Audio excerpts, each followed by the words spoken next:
Good afternoon and welcome, everybody. This would be the Jeff Cameron Show right here on 97 on ESPN Radio. Great to be with you as always. I'm Jeff. That's Tom. We're online, ESPNTallahassee.com. That's where you go to listen live via the streaming free always. Miss anything, go back, get caught up at your leisure. We're going to post all 3 hours of the program on iTunes. Also put it in our own audio vault on the webpage. Go ahead, rate it 5 stars, share it with your friends. We appreciate that greatly. You can email the show, jcs at 97.espnradio.com. YouTube feed back up and running. Thanks for bearing with us the last 24, 36 hours or so. We've had some issues with our transmitter. Not really anybody's fault per se. Weather being as it has been, we had some issues, but we've been able to fix most of those. And, you know, untimely. But we reposted everything anyhow. And most of them. And if you missed, like, for example, the David Hale interview or any part of the Seminole Headlines or any of that stuff, it's all, you can find it now. It's all posted up there on iTunes. It's also on our webpage. I also, on my own Twitter feed there, posted a link to the direct interview with me and David. So I know a lot of people like that conversation. So. Certainly our thanks to our friends at Barano Heating and Air for helping us with one of the issues yesterday. We needed help with that, no doubt. Barano Heating and Air Conditioning, been a longtime sponsor, supporter of the Jeff Cameron Show and ESPN Radio. And it's times like these that, man, it's not that I didn't appreciate the people we do business with and those who do business with us, but you really are left in a position to think long and hard about those that inquire about your health, whether that's friends and family, those that ask you how you're doing financially as a business. You know, I mean, people are showing lots of ways to check in and care about the people that they work with and whose community they live, and we appreciate that. We do, and so I'm glad you gave me a chance to brag on Barano Heating and Air Conditioning real quick. That said, let's go here. Did you read the quote from Mike Norvell regarding Florida State football? You saw where the preview for Florida State on The Athletic was posted today. To Sean Reed writing that story. And started to talk a little bit about it's a big overview, 4,000-word column piece. But looking at Mike Norvell, I wanted to, because I'm buoyed by where I think we're headed. So I wanted to see how this read. I wanted to see what the outlook was. I have in my mind what the outlook is, and obviously, I have an idea of what I think's going to happen. We all do. Everybody kind of projects that, but this helps you kind of compartmentalize, also take a good look at each segment group and, okay, what do we have here at this position group? What do we have here? What's going to be a real problem? And also, what is a realistic expectation? You saw in the piece, Florida State Athletics. Wins. Yeah. I don't think we're doing W's and L's here in the opener. I thought I was anticipating. I thought it was a setup. I don't think so. It's a setup. Florida State. That's the first time my own voice frightened me. When the W's came in, I was like, "Whoa, what is this?" W. Wins. Oh man, losses. Florida State Athletic Director David Coburn described the benchmark for this season as sustained improvement. That's an interview he did with The Athletic earlier this year. And, look, you gotta find sustained improvement. What does that look like to you? Because it may not be in the form of a certain number of W's and the avoidance of a certain number of L's. It may very well be that a season that middles is somewhere in the neighborhood of 7-5 or 8-4 is not enough to move the needle. It never will be around here. Never will be. I would argue that there's no 8-4 season that any coach that is ever at Florida State that will happen from here on out, at least what remains of my lifetime, right, will be something that any of us would go, good season, real good season. I feel great about that. Except for this could be the closest. This might be the closest you'd come to saying, all right, little 8-4 action. That was quite the campaign because we have extraordinary circumstances surrounding this upcoming season. On the heels of firing a coach after 2 years, which is not something any of us saw coming. It turned out to be necessary, but it was not something we saw coming. So you have an abject failure over the last 2 years across the board, right? Development, strategy, results, you name it. On the heels of a disastrous final season for Jimbo Fisher, one that saw Coach Fisher leave an undisciplined mess and toxic culture in the locker room. Oh, by the way, it also saw him leave the sideline with a losing record. Okay? So you had all of that. And then a freaking pandemic occurs while a new staff has been put together and is attempting to install and change minds and get people on the same page. So we've never seen circumstances quite like this. I think it's safe to say there's some unpredictability here. Yeah, I'd look back to the 2010 season. I mean, there is precedent for this in terms of expectations and results and an embracing of not competing for a championship, not going 12-0. And I just look back at the line of all the games. We got blown out by Oklahoma and Norman. You were there for that game. Yes, I was. Later in the year, we beat Boston College 24-19. I don't know if you remember that play. This is when EJ was on the sideline and Ponder was throwing pick sixes left and right. Yes. It felt like, at least, even though the final was 24-19. Is that the play before? Go ahead. This is where Burt Reed and Taiwan Easterling run a reverse to win the game. But you kind of pull a rabbit out of your hat to take the lead, and then we run the football. Taiwan Easterling. 12 consecutive times around the clock. It was absurd, 3.5, 4 minutes at minimum. We ran out the clock. NC State, we lose. Ty Jones fumble inside the 5-yard line. Oh, man, I was at the Antique Car Museum for a fundraiser with Gene Williams. North Carolina, we lose at home. Hopkins misses a 38-yarder. Yeah, you damn right he did. Okay. Then we snake one out the next week against Clemson, where Clemson finds a way to lose that game with poor red zone management by Dabo. Awful. These are 4 consecutive results where the games could go either way. You go 2-2, and I remember us still being quite happy with the win over Clemson and the momentum. Even the North Carolina game, what was the thing about that game? Yates threw for 5 bills. Couldn't get home. We tried every pressure known to man. Could never get home. We just weren't good enough. No. We just weren't good enough to get home. And then it culminated. The final loss of that year was the ACC title game against Virginia Tech. We were on roller skates in the second half, yeah. But we all knew it, and we all accepted it, and we were all okay with it. What was the name of the white boy that went nuts for them at wide receiver? Good Christ, we couldn't cover that kid. Whitey Open. That was his name.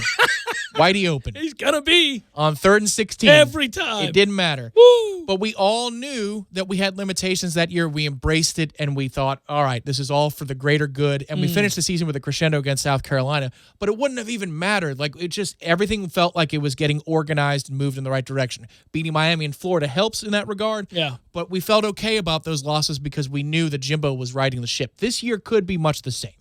That's fair. I think that you're never, as a Florida State fan, graduate, supporter of any kind, maybe if you're 70 and you remember the really dire times to, pre-Bowden when things just were awful around here and all of that, even early Bowden, you might be like, oh, listen, I always appreciate an 8-win season because I remember when those were really hard to come by. But short of that, this is where I'll concede Florida State fans have been spoiled. And that's me included, of course.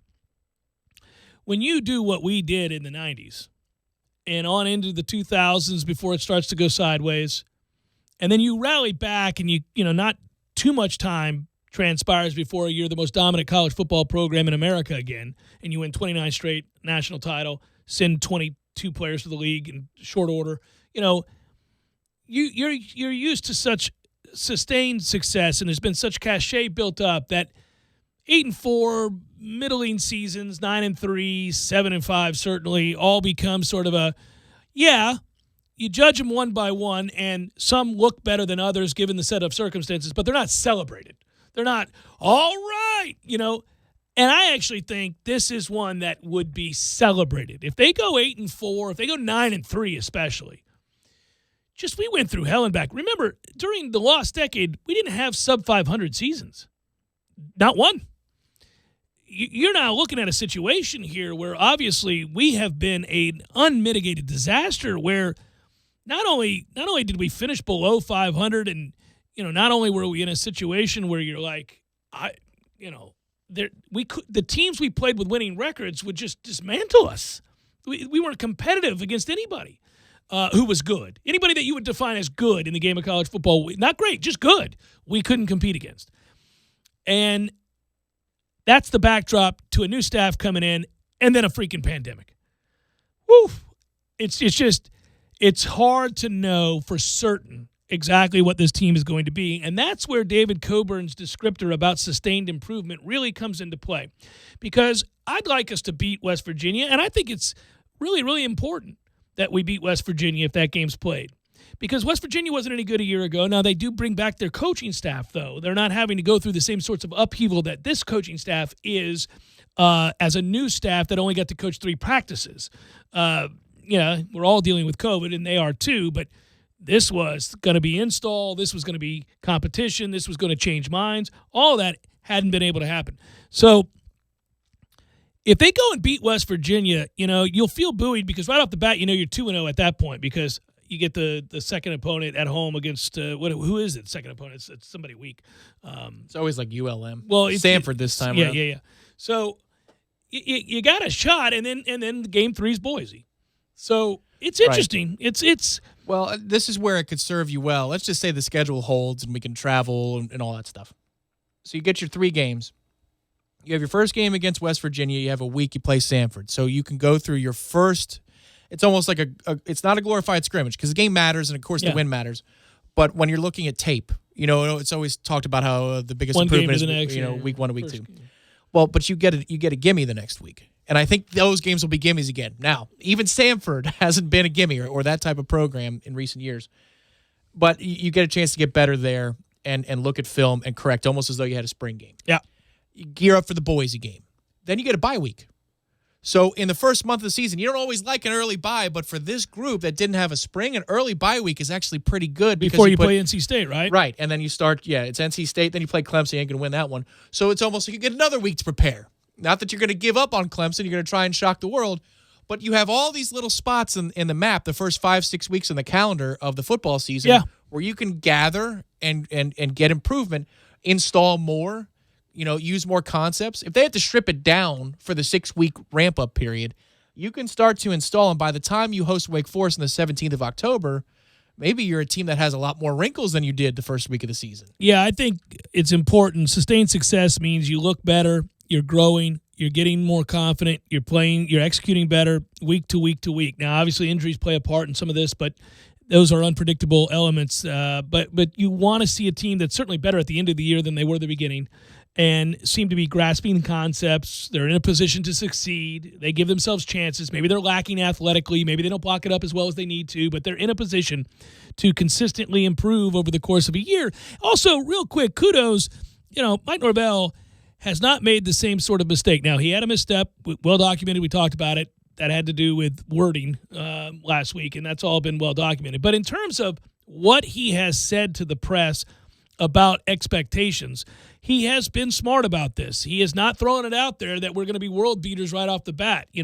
He's not creating unrealistic expectations. In fact, quote, I don't have a 3 or a 5-year plan here at Florida State. I've got a 1 day at a time plan. It's the same plan when I entered with the opportunity there at the University of Memphis and what I've done throughout my entire career as a player and as a coach. If we can focus with all of our energy and all of our efforts on today and continuing to develop and continuing to improve, then I think the sky's the limit. And he talked about it's important that, one of the things that he's talked about in the past that I like is that they're determined to make guys be as good as they possibly can on a Tuesday and then do it again on a Wednesday, right? If you're meeting and maximizing your capabilities, whatever those might be, this is about development, Tom. On a daily basis, ultimately the whole comes around. You look back at the end of the year and you realize somebody was much more productive than you would have thought. Yeah, I think they're going to be good developers. You just need some wins in order to get some higher-end talent in here so you can develop 4 stars instead of 3s. But I also think it's been critical. We're on June 10th now. Tomorrow's the 11th. Imagine that. Big day, the 11th. The first day of June, we were ready to go for workouts because we were proactive in that regard. We were ready to go, and we didn't announce it to the world. There was no Brett McMurphy tweet or ESPN tweet that said Florida State announces. We just went to work. So we're a week or 2 ahead of the game. And in strength and conditioning, I believe they're going to develop. I hope they're going to recruit. I think they will. But we needed to get people back in the weight room if they were off campus and they were, the nutrition wasn't there and the training wasn't there. This, to me, is the critical part. Once you get these guys in the gym and you get their bodies right, I trust they're going to get their mind right, whether it's 4 weeks or 6 weeks. Because you look at the way that schedule lays out, the first month and a half of it, there are ample opportunities to install more wrinkles. You got time. Yeah, You've got little openings exciting. in the map. Well, it's cool to be having the conversation, man. It means we're headed in the right direction right now, and obviously there are a lot of pitfalls, a lot of precautions that need to be taken. We'll talk about it throughout the day, but I think, all right, previews are happening. It's June. Ooh, starting to get a little excited. It's an inverted summer. Yeah. August is going to feel like football season, even though it's not. It's going to feel like it. It's Jeff Cameron Show, 97.9 ESPN Radio.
Cosmic Wednesday edition of the program.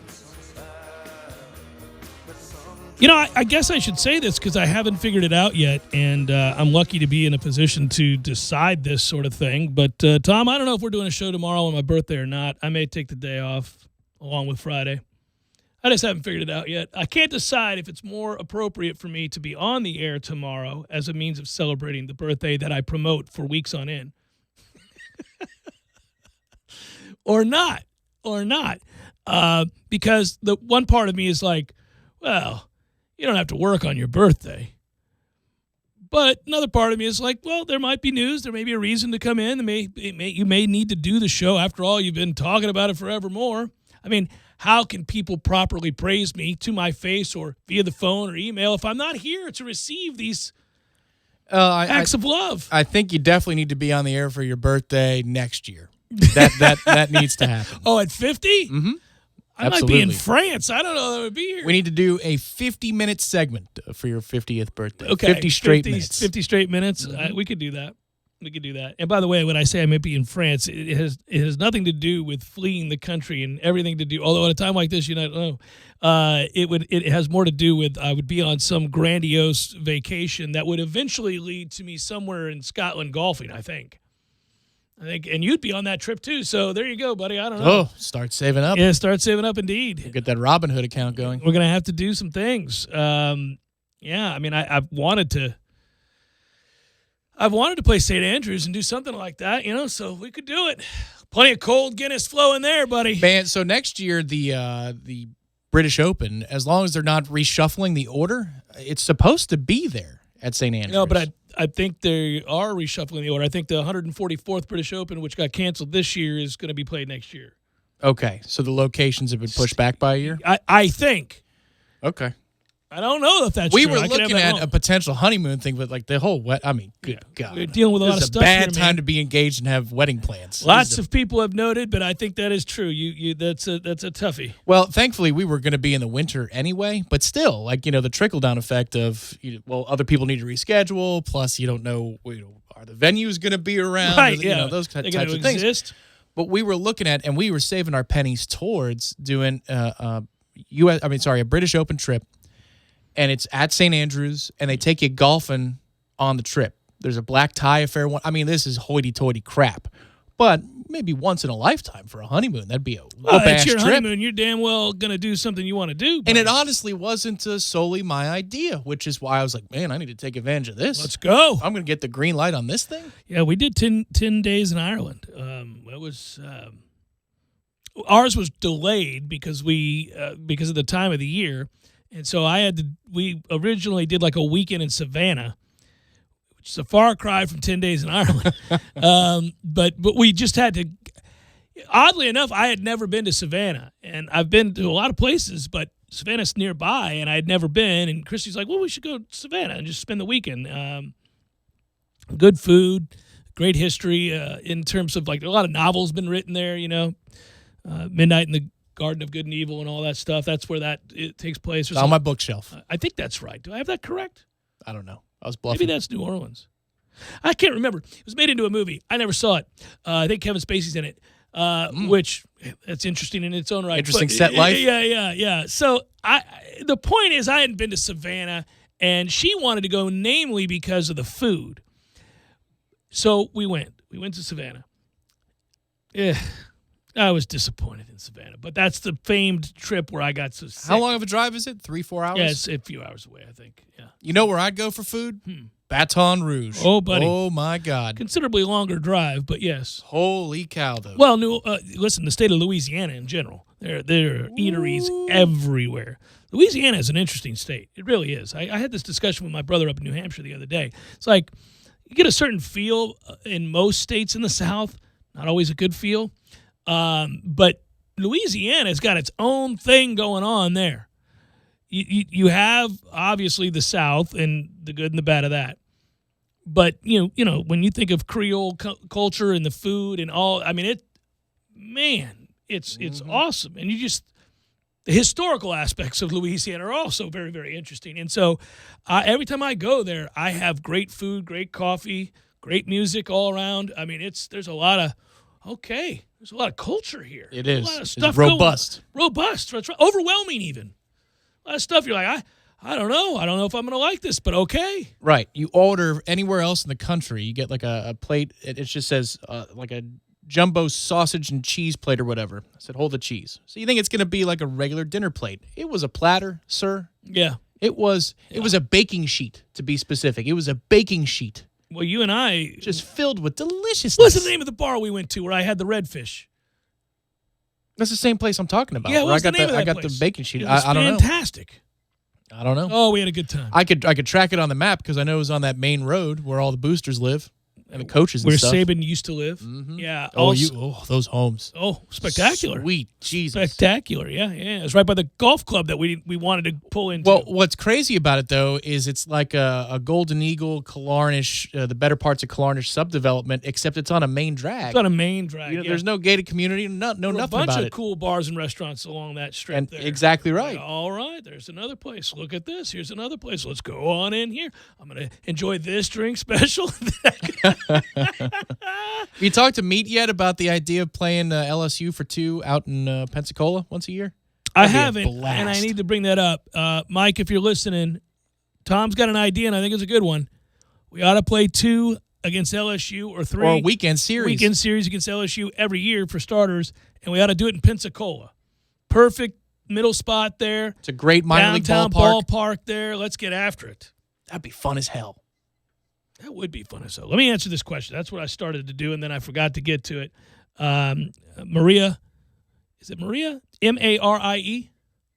Marie? Maria? Marie? Marie. I'm going to go with Marie, right? Marie? The subject is hair analysis, which right off the bat, good on you, Marie. Jeff, email. That means they're old school because they wrote it out. Mm-hmm. I need your expertise on Greg McGarrity's hair. Love the show, Marie. Well, thank you, Marie. This meant a lot to me. I like that it was eating at you. Clearly, it was bothering you. You needed some analysis done to Greg McGarrity's hair. On the scale of McConaughey to... Yeah, where are we at with this? To Ravitch. To Brady, to Ravitch. Yeah, all of them, right? So I initially thought, okay, let's take a glance. I haven't had cause all that often to look at Greg McGarrity. I don't see him all that frequently. I thought he was like Michael Flatley's assistant or something. No, he's with the University of Georgia. He's the athletic director. Yeah, I know. Yeah, at first I was like, who's Greg McGarrity? Yeah. You know? There are some pictures of McGarrity that, yeah. That made you laugh right off the bat? The camera. You got that shot up over there? I'm going to put the camera on there. Oh, look at the YouTube feed, folks. Now, take a a good look at that hair, though. I tell you, he's one of the more baffling cases. Because, Tom, if I'm looking at this version of McGarrity, I think, oh, well, this is an open and shut case. Right. But there's some other side angle shots of McGarrity where I go, I don't know. So well, it's the coloring of the hair that has you. So let me just say, Marie. Whatever's just for men application it's interesting. Here's the thing, Marie. He's clearly coloring his hair, and he's going to great lengths, not just to color his hair, but to make it dark as hell. But I found one shot that leads me to believe, above all else, without question, it is a wig. And a bad one at that. And I know for a fact, if I were in front of him, if he were on the same elevator as me at a stadium, for example, I would be able to correctly call out this absurdity on the top of his head. Tom, look at this picture here, the enlarged version. That is preposterous. Look at him. Come on. Yeah, I think that so. Gives up the ghost right there. Here's one for you, too. This is when Kirby Smart was introduced. See that? Oh, well, that's an open and shut case. We're done here. There we go. Look at that. There you go. That's look at that. It's a spaceship. What is on his head? So I think what I can establish from that particular photo is that the gray colored little wingtips he has. That's the natural hair. That's the hair. That's and the then real he hair. layers the other over the top. He's trying to go for the distinguished look as his camouflage for the hair mint. Yeah, okay. So this is important that you bring this up. This is a ploy used by men who are, in fact, wearing a weave or a wig. Colin Cowherd did this to success. He did a good job with it as he went bald. One of the mistakes that balding men make when they seek to cover it up with a weave or a wig of any kind is they forget that just because you might be able to temporarily fool us about the condition of your hair or hairline, we do still know your age. And there is no 67-year-old man with jet black hair anywhere in this world. Doesn't exist. I just remember when Cowherd first moved out to L.A. and he took the job with Fox, and his hair color went from gray to the color of this can. It was crazy. Like a C-3PO gold. You're like, what is this? He's figured it out now. It's just gray. He understands that. Like, I got to give it up. But, yeah, the hair, if you're going to do that, you got to be honest with at least the time frame. If you're living in your 60s, that decade, you got to, come on, man. Yes. You would have lots of gray. You would be, at best, salt and pepper. At best, you could pull that off, right? A little bit of black, a little bit of white, mix it all in there, try to make it even. People might go, okay. Yeah, he has figured it out with the gray scale. Yeah. It'll temporarily distract you from the fact that is indeed a wig. That's not salt and pepper. That's just a wig. But in the beginning, you're like, okay, he's aging naturally. That's a good, distinguished look. Only later do you go, oh, wait a minute, I see this. You're bald as hell. What are you doing? I was so hoping during the match on TNT that Peyton would say, what are you doing? You're as bald as I am, and you know it. To Brady? Yeah. He couldn't. It turns out here, the final verdict, Marie, and I appreciate your email. I really appreciate your email. McGarity is he's living a lie. Not only is he wearing a wig, but he's wearing a jet black wig for no damn reason, and he thinks he's going to get you to stray from the scent by leaving the little gray on the sides that is his natural hair. Which Brady does that expertly as well. Like the sideburn area, that's him. You got to do that's that. Him. That's him, yeah. But then the other part, they can't replace but everything. They blend it in. It's like his is it's like 2 expertly layers. done. It's like 2 layers of sod, right? In a golf course, they do the cross seeding. Listen, they're getting to a place now where we're getting real close to a time where you could do this and nobody would ever be the wiser. They would never know. And Brady and McConaughey, these people who have hundreds of millions of dollars to spend on their hair, they get away with it. People who are terrible at it make a killing. But the first person to be good at it and affordable, yeah, they're out there. They've got their own island. I've had the question asked to me. It's been put to me, Jeff, you once had hair, glorious hair. I had thick, long, flowing locks. I think Mel Gibson, Lethal Weapon 1, flowing every which way to Sunday. Later on, Bono from the Joshua Tree. I had it all until it betrayed me. And somewhere in my early 30s, it was like, oh, we've tried to play the game, Jeff, but we're just tired. We're tired. We're going to make a run for it. I was like, no, don't do that. And first you get the poofination, which you're able to spike a little bit, and you can kind of salvage a little something, group things together with a little bit of mousse. And everybody knows the process. If you're balding, you know what I'm talking about. It starts, and there's no turning the tide, stemming the tide. You're going to go bald. It's going to suck, whatever. It's going to happen. At some point, you got to give it up and go, that's it. I'm shaving it. Well, somebody asked me not long ago, like, if you could have it, if it were expertly done the way that Matthew McConaughey's is, if it were expertly done the way Tom Brady's is expertly done, so much so that it fools millions of people. And yet he could have 2 different hairstyles in consecutive weeks. Nobody talks about it. Nobody talks about it at all. He's got like the buzz cut look, and then next thing he's like, hair doesn't grow that fast. Yeah. Anybody. Yeah. Nobody notices this. Yes. Lost in his eyes. Oh, he's defied the odds for a long time in a lot of ways. Let's just put it that way. I need one more year in Tampa of defying the odds. Do whatever you want with your hair. 3. I mean, it's worth it for 3. Okay. Not 3 finished, at the top of the podium, but win 1 Super Bowl and I don't care. Right. I don't care. It will all have been worth it. 1 Super Bowl, that's it. Don't care. We'll take it, ride and die with that Lombardi, and good move, Tampa Bay, against all odds. But that said, Yeah, the expertise of this is growing. I see it now. I monitor that industry, but I wouldn't go back. I've been bald too long. People would be like, come on, man. It'd be like when George Costanza came in with the wig, even though that was an absurd wig. I mean, I'm saying even if I came in with great-looking hair, you'd be like, Chet, what are you doing? What are you doing? You would laugh. I thought one of Costanza's actually looked pretty good because they went through like 4 or 5 of them. One of them I was like, that doesn't look too bad. But I think you should do it as a joke if it's good. If it's good. And then we draw like crayon over the logo, and then that's the new logo. That's it's just the got new like logo? It's almost like the Simba mane. Yeah. You know, with Rafiki. Yeah. Cameron. With the thumb. If I did it, I would.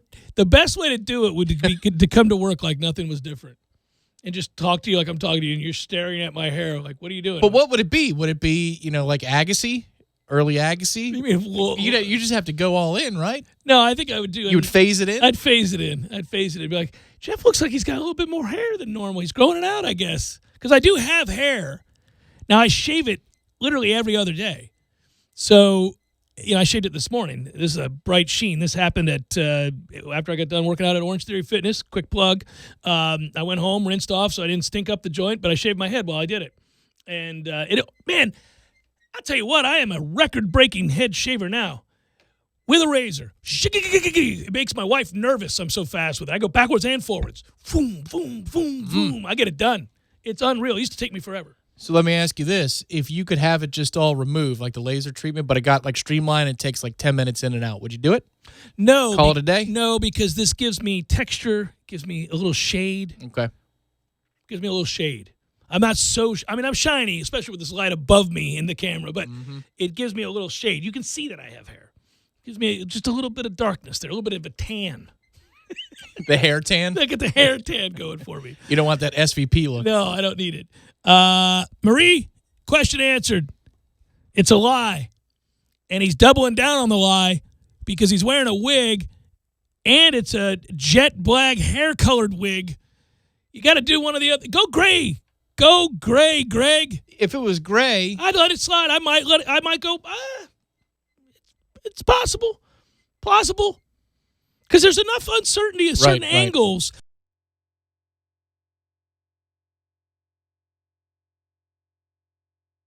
People who actually have hair that is that smooth looking, I don't know at that age though. No, that side thing you showed me there, that was absurd. I was okay. Now, what if he came to you and he's like, I have a trench in the top of my head. I can't do it, man.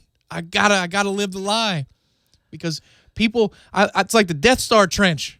I got a dent. I don't know if I'd buy it. I'd have to see pictures of when he was balding and made the decision out of fear to go to this absurd wig that he's wearing now. I'd like to see those pictures. Usually a man has several pictures from the year preceding that he decided to go all in on the wig. You got to give him credit on it, though, because typically those are like copper looking.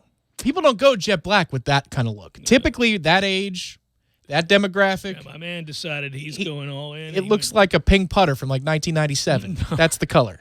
My man said, not only do I have hair, people, it doesn't go gray. I'm going to die with jet black hair. My thick coif is jet black. Georgia black. Bulldog black. Oh, it's the Jeff Cameron Show, 97.9 ESPN Radio.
This isn't shocking to see. The NFL and NFL's Players Association, the NFL Players Association is a better way of saying that, are discussing the possibility of shortening the 2020 preseason. You're damn right they are.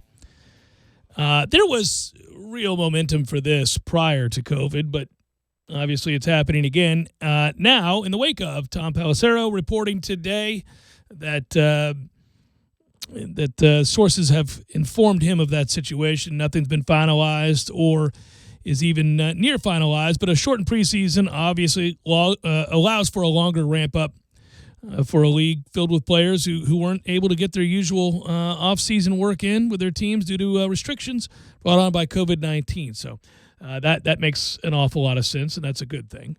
I don't think there's anything more to add to do, because frankly, I thought that was going to happen anyhow.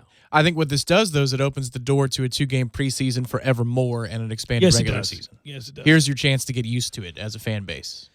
Yeah, and, as we're kind of just talking about things on the periphery there that impact the sports we watch, there's the Zion case in the NCAA, and I'm here for that, because wouldn't it be something for Coach K to have to answer to this? Pipe down. There's nothing to see here. Pipe down.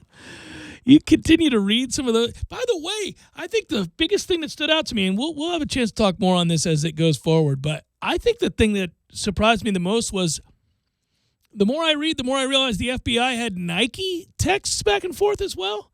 Remember before with the other cases, it wasn't Nike that they had. Yeah, there are several groups of texts, as I understand it, but they were ruled inadmissible in certain court cases. So that's the hard thing. Apparently, the lawyer who is challenging with Zion Williamson, looking to get her money, has presented that evidence that was ruled inadmissible as part of her claim. So that's somebody's going to have to rule on that. But the most interesting part today, I saw Corey retweeted it too, is that, his folks were living in a place where their situation improved vastly. Yeah, the rent was like $900 a month, and it goes up to $5,000 the moment he moves toward the moment his folks move towards campus in Duke. Well, that is something. And the place was owned by a Duke alumnus. So you don't say. It wasn't just a random Joe that they were renting from. It was somebody who is a highly regarded alumnus of Duke University. Yeah. Outstanding. Yeah, that's come on now. It's not like I'll be honest with you. I shouldn't say it's not like we didn't know that or didn't think it. It is big-time college basketball, because big-time college basketball has been thought of to stink to high heaven when it comes to corruption and runners and players getting certain benefits from shoe companies and sneaker companies and the like and all that for a long time. And many people describe it as one of the dirtier sports. I remember I spoke to a coach many moons ago when I first started in radio, which is now many moons ago, who in fact told me, Jeff, you think football's corrupt? You think football's dirty? Because at the time we were talking about, this coach and I, we were talking about there had been a big-time defensive tackle that got paid by, I want to say it was Mississippi State or Arkansas, somebody in the SEC, to come play and pay like cash money and got caught, and that was a huge transgression. It wasn't just, well, maybe you got a car to drive around or, some impermissible meals or something. No, money, straight up, here's $50,000 or whatever it was. And this coach told me, man, there's nothing compared to what goes on in college basketball. That's 20 years ago. So this has been thought of for a long time, but I will confess, I always thought that you could get big enough, that you could get so big that you didn't have to do that.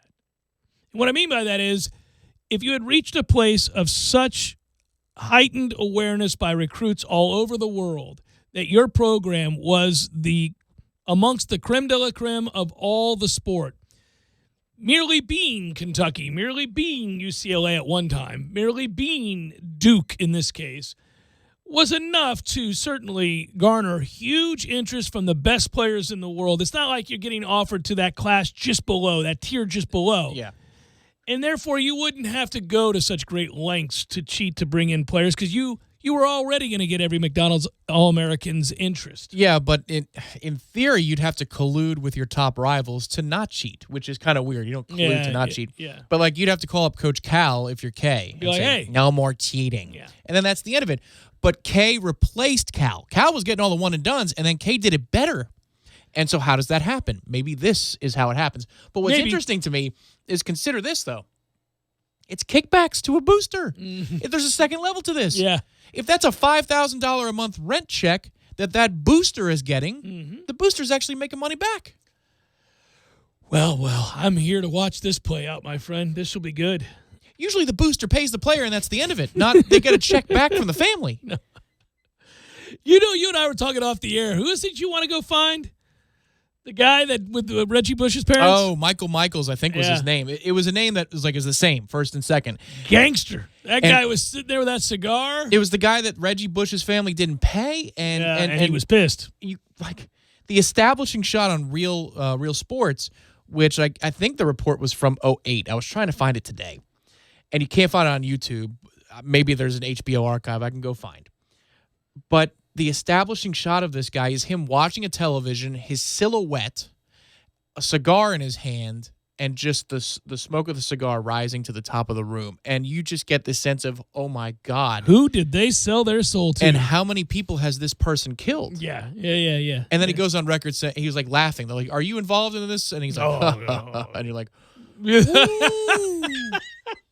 Woo, man, loss of a Heisman is nothing compared to wronging this man. Yeah, good times. That was nuts. It reminded me of that guy that we got a snapshot of very, very briefly that Michael Jordan owed a lot of money to from the the golf hustler. Yeah, no, but not just the golf hustler. No, the guy that was actually going to jail for crimes. Oh, okay. Not a gambler. He is a gambler, but Jordan cut him a check for like 50. It was like a money order or something. It was a large sum of money. And it was for a guy that had gone to jail for any number of nefarious things. And it was in court. And they were like, why did Jordan owe that guy money? Now, Jordan claimed it was just a gambling debt, which it may very well have been. It may have been, but that's the thing, Well, that 30 for 30 wasn't going to get into it. There was deification going on there. But that's the same thing, man. My man Wayne Gretzky, you're telling me that your wife, Wayne Gretzky, and Rick Tocchet, your best friend, are gambling without your knowledge? If they do that, there's only one reason. But chances are both of them are taking the fall because you cannot. You cannot. Also, clearly, his wife and Tocchet were having a torrid affair. Had to have been. Had to have been. That's the only way, right? Well, I mean, Tockett's getting fourth-line minutes, so he's got all the extra time in the world.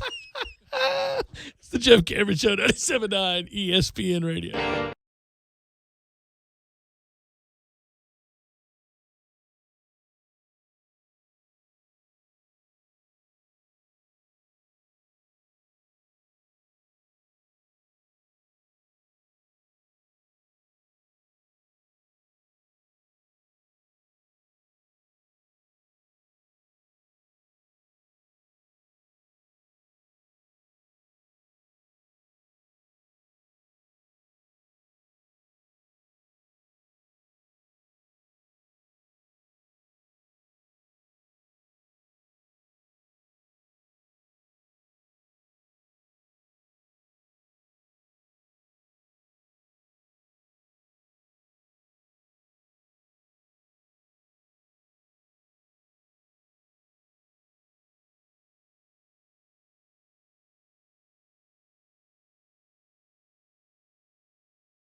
Number 2, Jeff Cameron Show, 97.9 ESPN Radio. Thanks for tuning to it. Hope you're well. Appreciate you joining in.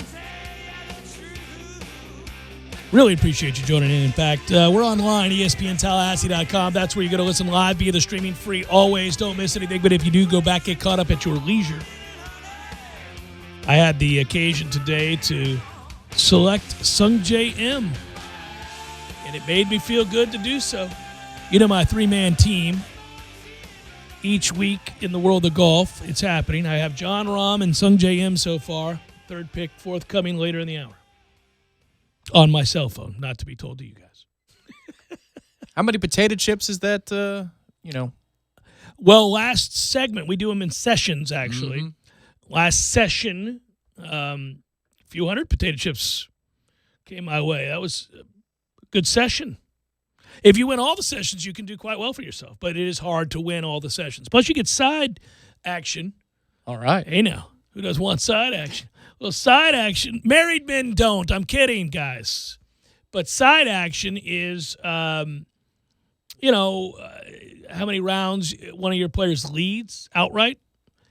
So you don't have to win the session, but you could have a guy that leads at the end of day 1 and day 2. Oh, really? Yeah, I didn't realize that. I knew that lowest round of the day was part That's of it. another side action. Low round of the day is profitable for chips. Most rounds led. The actual lowest total of the 3 is you get that, of course, the total score. That's the biggest one. And then I don't think we have anything else. Sometimes guys will come to the table with special events and say, I want to add a few side actions. Let's throw a few in there, and we'll vote as a group. Oh, so the group is either in as a whole or not. Right. You can't. Ooh, Yeah. that's Now, rough. listen, individually, if you're in the pool, I can call you and say, I'll bet you that my guy, Right, but okay, you don't have like something where you might have a new side rule, but if you're in, you're in. If you're not, you're not. For an extra couple of chips, it has to be the entire league. If it's votes on it. proposed to the league, no. But you can do side bets with your friends in the league all the time. See, I could see if you have a degenerate problem in that Yeah, league then that it's somebody's people- always bringing 5 new rules every week. No, we would shut that down. No, we don't do all that. There's some times where it's interesting, where you can, if it's a major, guys like to throw a little extra in the pot, if you will, more chips for everybody involved, and so we might introduce a few just for the giggles, and then always individually, I'll get a text from somebody in the group like, "Hey man, I saw you took so and so." I think he's ass and he's got no chance. I don't think he'll make the cut. I don't know where your head's at. Oh, yeah. We get into cut making and all that stuff. That's a lot of fun. I feel like a good bet for the Open, which isn't happening this year, would be, does an American or a non-American win? Yeah. Well, last You year a gotta pick a non-American side. won, yeah. Yep. Yeah, that'd be fun. Last 2 years. It's been Ireland and Italy the last 2 years. Oh, I forgot it. Golly. Mm-hmm. What a run he had and then off a cliff. Yeah, and I think the Masters killed him. the back 9 on a Sunday for old Molinari. Al Molinari got killed by this. Hey, real quick, I know that your fiance and many other friends of this program, if you will, above and beyond your living room, are big fans of the Minnesota Vikings. Mm-hmm. So let's tie it all together because it involves one Dalvin Cook. And I'm not surprised if you're a running back, you got to get while you can. We all know that's the deal, but guys have either successfully parlayed that into huge deals, see Dallas, and or failed miserably, Melvin Gordon. Oops, nobody was vying for your services, sir. Plus, you had 2 years left on your deal. You have no leverage. Have a good one. And then he had to, with the tail between his legs, go, okay, I'll take what you were offering because he has a dumbass agent. But Dalvin and Minnesota are quite a bit, quite a distance apart. So the Vikings have yet to offer Dalvin Cook more than $10 million per year on an extension for him. All right. And their current offer, from what I'm reading, is somewhere around $8 million, which is what Melvin Gordon got, by the way. And he received from the Broncos this offseason. Cook's camp opened the negotiations with Minnesota by asking for $16 million annually, which would put him in the same category as Ezekiel Elliott and Christian McCaffrey. So somewhere in there, they're going to have to concede. Somebody's going to have to say, all right, look, you're worth more than Melvin Gordon's 8, but we're not giving you Christian McCaffrey or Ezekiel Elliott money because you're hurt all the time. So and I actually think that's a fair assessment, what I just said. You're better than Melvin Gordon, but, man, I need you to play more than 10 games. Yeah, you can be scrimmage yard commensurate to McCaffrey and Elliott if you play 16. If you play, but you don't. You So- don't, and they do. Yeah. Which is nearly impossible to believe in the case of McCaffrey because they catches a million balls, everything else, all right? Horse tranquilizer plus horse steroids. Then Dalvin, if he wants that kind of money, needs to get on those, whatever it is. The age-old gladiatorial league here, guys. But I wonder if this is the first step in sort of all right, we want 16. You're offering 8. We'll take 11. We'll take 10. We'll take, don't you think that's where this is going to end up? I think it's about fronting a signing bonus for the next deal. It's about, the second contract's the last one. You might get another one, but you have to assume that your second contract is your last one as a running back. And I think, honestly, most people understand by now, especially in the case of running backs, holding out is your only move. It's the only move that makes sense. Devonta Freeman, was he paid erroneously by the Falcons? Yes. I could have told you that and did. But he was paid, wasn't he? That's the point. That's the point. Yeah, but they're ruined the day. They hate that they did that. Man. Get your money while you can. It might be a faulty investment. Right. No, you're right. You're right. You're acting as the agent for a running back. You are correct. The interesting debate would be, let's say we're co-GMs of the Minnesota Vikings, Jeff Cameron, Tom Lang. Mm-hmm. Woo, would this be a raging debate in the confines of our football offices? Because I would be saying, no way, no how I'm paying that man anywhere close to this money. He's hurt all the time. I'm not going to go down the road that Atlanta did, which is give that money and then be screwed, and we have to play another guy anyhow. And then, but I know how you feel about his talents, and I don't think obviously, when he plays, he's good. Yeah, honestly, I'd take a look at the cap situation. I don't know what theirs is over the next few years and how much room they have, how much wiggle room. I know they saved a lot of money by shipping Diggs off to Buffalo and then drafting the LSU kid in the first round. Nice. That's a good way to save a lot of money. Yeah. You got Kirk Cousins coming off the books in a year or two, right? And he's getting 30 guaranteed per year. So I would think by year 3 or year 4 of this potential extension, you've got a ton of money. But that doesn't fit what I'd want to do. No, because you what want I'd it want to do, front-loaded right now. I'd want to pay the hell out of a running back right now. Pay him 20, pay him 25 on a year-to-year basis. Annual basis. No, I'd incentivize that. They're going to want guaranteed money. Fine, I'll guarantee you 10. You're in for less than 8 right now. So I'm going to give you 10 and incentivize the hell out of it where you could make 15 this year. You could make Ezekiel Elliott money. I'd even go higher. I'd give him a guaranteed 14 or 15, and he could get up to 20 with incentive bonuses. But you've got to be okay with the second and third year of those deals being really low, pending a renegotiation. We can opt out and negotiate with you again. It gets tricky. I'd pay a hell of a lot of money, or I would have the incentives be huge. The incentives would be huge. Yeah, I'd give not $4 or $5 million, like $10 million of incentives. Well, if you're the best running back in the league, you're going to walk away with a contract that is commensurate to being the best running back in the league because you're going to meet those incentives. That's what I'd tell them. And there are people would say no because my guy could get hurt. It's a tough business, and we want guaranteed money. And I'd say, all right, well, let's find the balance because here's what I'm telling you. I'm not giving you the Devonta Freeman contract or any of these other contracts where guys get hurt. This is where I don't have full The command. Todd Gurley deal was disastrous for the Rams. The full command of the way the cap works and how a signing bonus would affect the cap because it doesn't affect it dollar for dollar. I don't know if you spread that out over the life of it or if it's just straight up. I think you spread it out. You can give somebody a roster bonus and it doesn't count. I don't know how it works. But I would do that. I'd try and front load it with cash in hand today and a lot of it. But then you got to work with me on incentives because I got cap math to work out over the next 4 or 5 years. But I'd make sure Dalvin got his money because I think even 12 games of Dalvin is so much better than 16 games of the league average running back. In this case, I do believe that. Yes. Well, he's asking for Zeke or McCaffrey money. They're offering around Melvin Gordon money if we're just going to go player for player. And what they think he'll end up getting is David Johnson money. Now, David Johnson's another example of why, if I'm a GM, I'm not paying running backs, but he got $13 million. So would you have paid McCaffrey if you well, were the that's Panthers? 2 years worth of him being the entirety of their offense. Which means that the tread is. Well, we think. It happened to Ricky Williams. He took a break, but still. Yeah. McCaffrey has been transcendent. I don't know, man. Maybe I just would find out, is he really on horse tranquilizers and steroids? Because if he is, he's got another 2-3 years of playing like that, and I'll pay him. I don't know. He is proven to be very durable. He doesn't miss games. I probably would pay him. I probably would have paid him. I know I'm paying Saquon Barkley.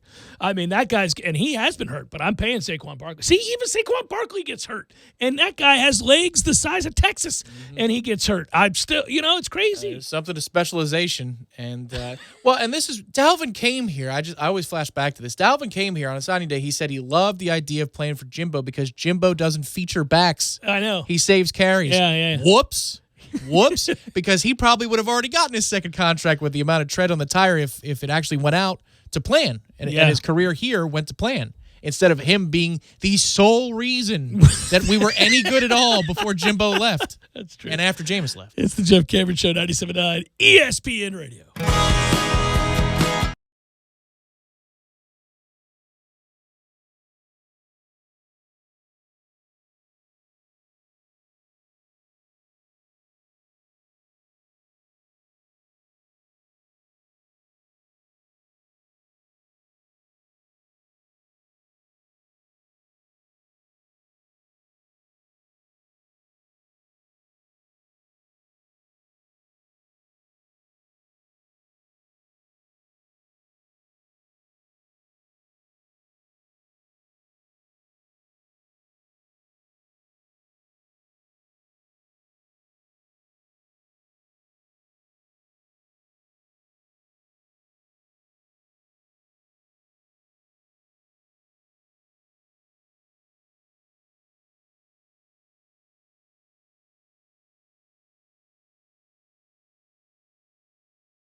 Not that it would really matter that much. The year's been so, I guess, truncated in some ways in the sports world where events that were supposed to happen didn't happen. Either they got outright canceled or moved in such a way that they're going to be back to back to back, which means an older player would not succeed all that much. But I felt bad for you today, buddy. 20-time Grand Slam champion. There he is, Roger Federer, saying, I can't continue this year. I got to have knee surgery. So he's not going to play at all, which means that's that, right? Just retire. I mean, you can't win anything when you come back a year removed after knee surgery when you were already on, 38 years old. That ain't happening. Hey, man, he could make the semifinals of just about every Grand Slam. He could, but I don't see the point, right? He's too good for that. Don't do that, right? I love the guys who get it, even though I may want to see him play. Like, I would have a hard time watching Tiger Woods on the Champions Tour. And Federer's Tiger Woods, so... I hear that, but you've said this exact same thing about Tiger Woods, though, about just call it a day. You're embarrassing yourself. Well, that's true, but tennis, different sport in terms of what is required of you athletically than golf. Tiger, we thought, has gotten to a point where, at least with the back, that he was never going to be able to play again. He's since proven otherwise. I don't know that Fed's going to be able to, because the start-stop speed, all the things that are required of tennis is not required of golf. That's true, but the field is not the same as golf is currently. There's not a wave of Brooks and Justin Thomas. I mean, these dudes might be 45 years old, still making semifinals. And so all you need is just one guy to upset the Joker, and then you've got yourself a chance. You got a chance, yeah. Especially on hard court. Plus, what they're about to go through as a sport, I mean, the upheaval, internally of that sport, arguing about how to conduct a tournament, let alone a Grand Slam, in the age of COVID, right? I mean, they're going to go. Djokovic is putting down the Kai. I mean, he's throwing the hammer down on everything. The U.S. Open, he says you can't do this. There's no way we could do international travel. Nadal says somewhat of the same thing. Yeah. So Fed's like, you know what, the hell with this. We're not even playing anyway. Let me try this thing. Well, the timing's the right timing. There's no doubt. I'll play the Aussie. I'll play Wimbledon, and then that's it. That's going to be my schedule every year, and I'm going for Grand Slams only. Well, that's fine. I'm just going to argue that I don't think he can win one. I hope I'm wrong. I like Roger Federer. I'm not as big a fan as you are, but I do like Roger Federer. There's nothing really to dislike about Roger Federer. So except the Bertolli ads. That makes no sense. I haven't seen those. Bertolli. I haven't seen those. He goes into the kitchen to start cooking the pasta because they don't have food at his dinner party. It's a bit pretentious, but I have. Well, he is, by the way. I mean, he's Swiss. Even his emblem is hoity-toity. I'm like, every time I see it, I'm like, oh. I didn't think you could top Tiger's emblem, but yours, sir, belongs on the side of your big yacht. It belongs on the side of your giant yacht. Yeah. He's the kind of guy that says, oh, you're on the wrong side of Monaco. Yeah. We don't go to that side of Monaco. Yeah. He is. That is, I guess that would be the lone thing I'd say about him is that, it's a little unsettling at times. But he's also been nothing but gracious and I'm going to assume, based on his public comments over the years, his disposition on the court, post-match, even in tough losses, that he's just a classy, dignified, very wealthy man. And I'd like to believe that he does a lot of good things with his money. I've never researched that. Well, but he didn't start out with all that money. He's not like the uber white-collar guy that just got more and more millions. He's amassed an empire. My guess is he didn't grow up poor if he was playing tennis. Sure, but I mean, and I all have relative. No problem with that. I mean, yes, he's become one of the world's greatest athletes in the history of the game. So yes, he's amassed billions, millions and millions, hundreds of millions, no doubt. But I think he probably started at a country club. If he can get to a semifinal time after time after time, because this pool of talent is garbage, then I mean, keep giving yourself a chance. You never know. But if he was struggling to make quarterfinals and unseeded players were upsetting him left and right consistently, I'd fully agree with you. But he's still got a little bit in the tank. I hope you're right. I think when they return and he's another year older, which means he'll be 39 years old and off of knee surgery, I think those upsets that hasn't happened in the past are going to start happening. I hope I'm wrong, though. I like him. I like to see greatness last as long as possible, especially if you're not an overwhelming ass. So if you're a decent human being and you've carried the day in the sport and you've been, first of all, aesthetically pleasing is putting it mildly. watching his brand of tennis over the years has been nothing short of watching the world's best in the form of ballet. He is that kind of player. So I don't like that to go away. It's like I don't like, if you're a great musician, I pretty much hold true to the most great musicians, most great bands have 4 really great records in them. It starts to get a little shaky. We start getting a little shaky when we get to 5 or 6. Now, there are exceptions, and those are the all-time best, like Dylan and people like Prince and people like that, and Bowie. But even those guys, you get up to around 6 or 7, you're like, oh, okay. Well, okay. And you could say that, Bowie and Prince, I mean, they could. They were volume artists. Well, Prince in particular, who is great, and from a musicianship standpoint, he's a genius, a certified musical genius. He also just didn't have an editor. Somebody him and Neil Young, people could have told them a long time ago, hey man, don't need to put that album out. That's crap. You have made so many great albums. This does not belong in the canon. We're going to have to leave this one out. Hey, have fun with that. Work on that one song. Number 3. That was a good one. That might go on a later record full of good songs, not this one. And, yeah, but you get to be, when you're dealing with genius, people don't tell genius what to do. Well, and maybe to his genius ear, it sounds brilliant, but the world's just not capable. You know what's weird about it is, I think you can jump the shark with that. I think it's like Neil Young he's a difficult person. Everybody that's been around him will tell you he's a difficult person, and he goes into his own world, and he can tell the story. So they leave it alone. They're like, man, the man can tell the story. So what are you going to do? But there are a few albums in the 80s that he made that I think he'd look back on now and go, oh, my God, why didn't somebody tell me no? Why didn't somebody say, what are you doing? I think Prince is the same way. There's some artists who are prolific like that. And there are Ali, Joe Montana, Willie Mays. We go on down the list of incredible athletes who had transcendent ability, who did things that nobody else had ever done on their field, their court, that ring, whatever it might be. And nobody could tell them anything either. And their thought was always, there's still a little greatness in there. There's still, maybe it's a round, maybe it's a match, maybe it's a moment. And so you don't want to tell that, go away.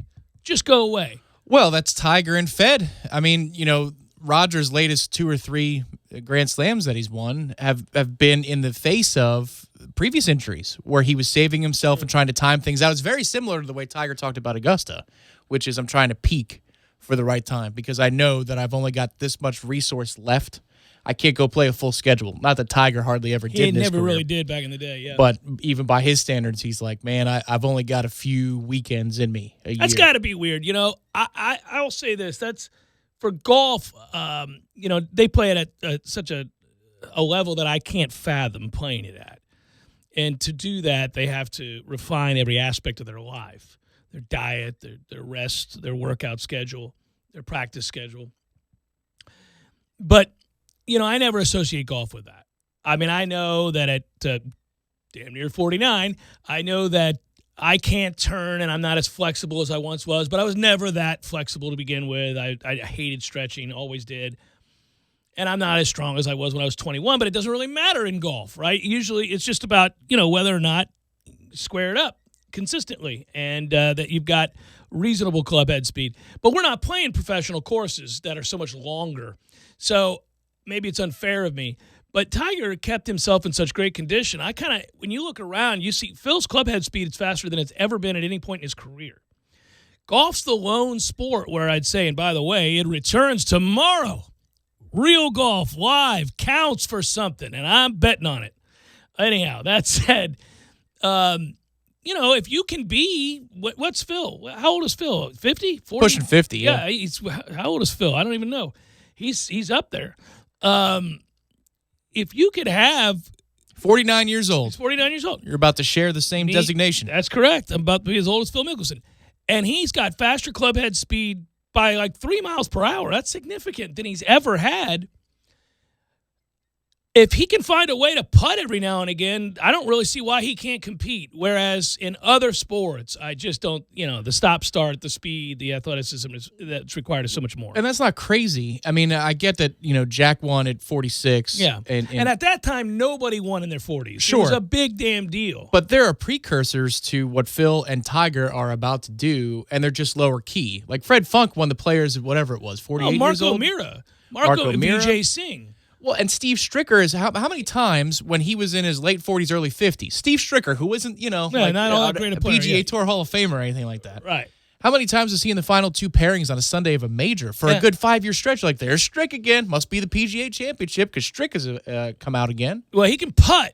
He can putt, and that's something that wanes with age. You lose your nerve, as they say, and most guys start. Even Tiger, as great as he is, and having just won the Masters a year ago. By the way, his form looked. I know he was on his home course. I'm just talking about his swing, his form, the fluidity. I'm really interested to see how he plays. He looks great now. It looked fully under control off the tee. Now, if you can fly the ball 290, 300 and be fully under control like that, that's really dangerous because he has done a lot of different things in terms of his major wins, one of which was out at the British Open, didn't use driver but one time. Stinger. Right. Yeah. No, and but his whole thing will always be, do you make enough putts? Now, he did in the day. He was the best putter in the world. His iron game is still sharp as hell, so you don't have to worry about that. Do you have the nerve to make putts when it's on the line on a Sunday? And, the older you get, typically that becomes a bigger problem. But that's the craziest thing about him, that is the equalizer. More than the putter, more than the short game, it's long irons. Yeah. He can hit 3 and 4 iron, and it comes down soft as butter. I mean, how does that... So high. Jack hit everything so high. They talk about that. I mean, the players that competed against Jack would get frustrated because initially he hit it so much further than they did when he first came on the tour. He was a strong guy, big forearms. He was hitting the ball way past Arnie, way past all those guys. And then after a while, people were like, all right, well, F that. I'm going to figure out how to hit the ball long. And they did. And then there were other guys that could hit the ball long. But his long, they couldn't hit it as long and as high. And his long irons, like you're talking about, those 3 and 4 irons are coming down in a way that nobody else could control. That ball flight was insane. And Tiger also uses the softest golf ball that you possibly can. Bridgestone. Which is, but even just the design of the ball, like the casing of the ball, which is crazy because that's supposed to take distance off, but he don't give a damn. No, he likes to shape it still and all that. And also, you brought this up before, but he doesn't flight his irons down, meaning it's not a different loft than what you would see on the rack at Edwin Watts. Right. Which is crazy because when you're seeing, it's already absurd that Dustin Johnson could hit a 7-iron like 210. I mean, that's crazy, right?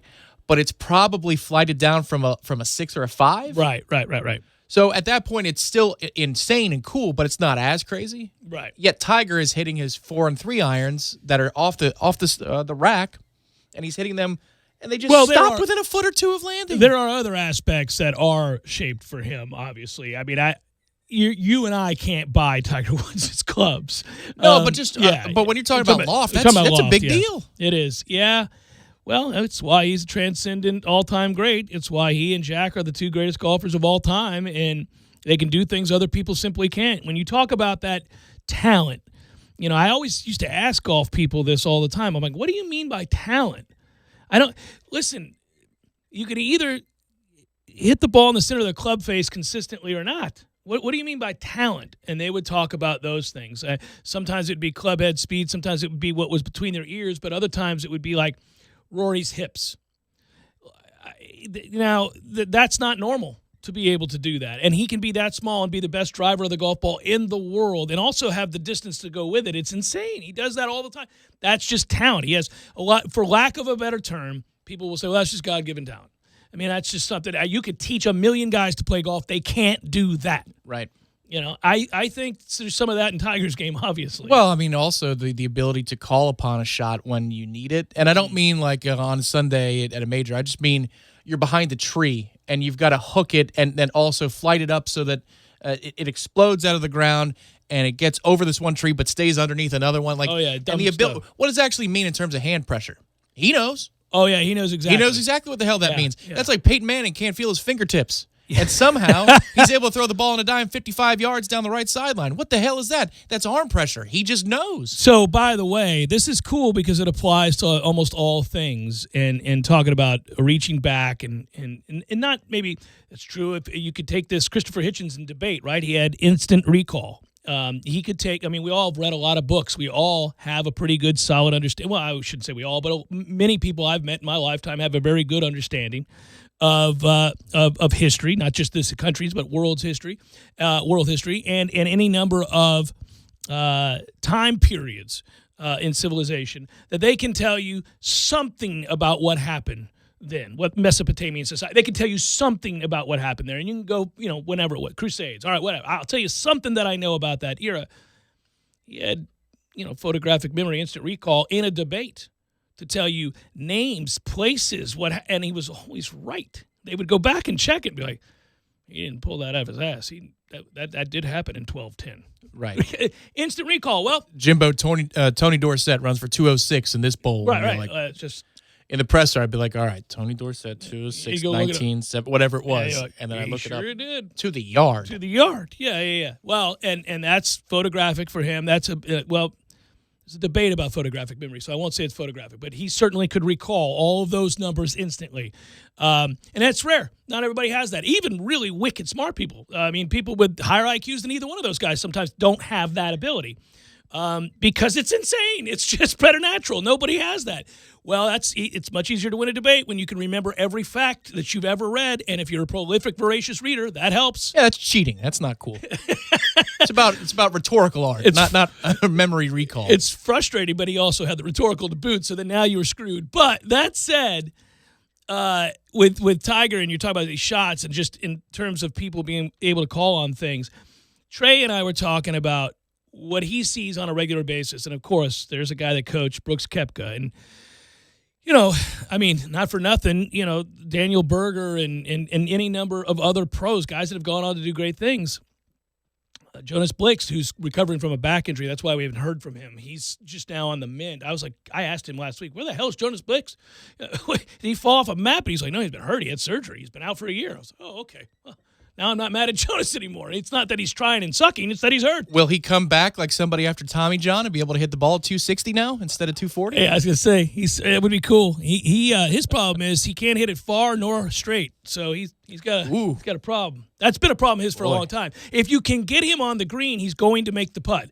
From 25 feet, he's going to make the putt. So he's going to be dead at 65 because of the strain he's put his mind under with every hole he plays. Yeah, he reminds me of what you described yourself at in your early days of high school where you weren't strong enough yet, where you knew. I don't know what the hell was wrong with me. Well, you were making 15-foot putts for par, and you were steady having to make those. Yeah, from 100 yards out. I'd be getting down from 80 yards, 100 yards. Yeah, you got to do it. I would stay, like, to shoot a 43 for me in high school was an amazing feat because I could only hit the ball 160 off the tee. Yeah, you had to make a lot of one like putts. An a-hole. Well, I mean, it's high school, and you were in 8th grade or 9th grade. Had to make a lot of one putts. 11th grade. But, well, okay. Yeah, that's a little much. You didn't get bigger until later. So, or stronger, more importantly.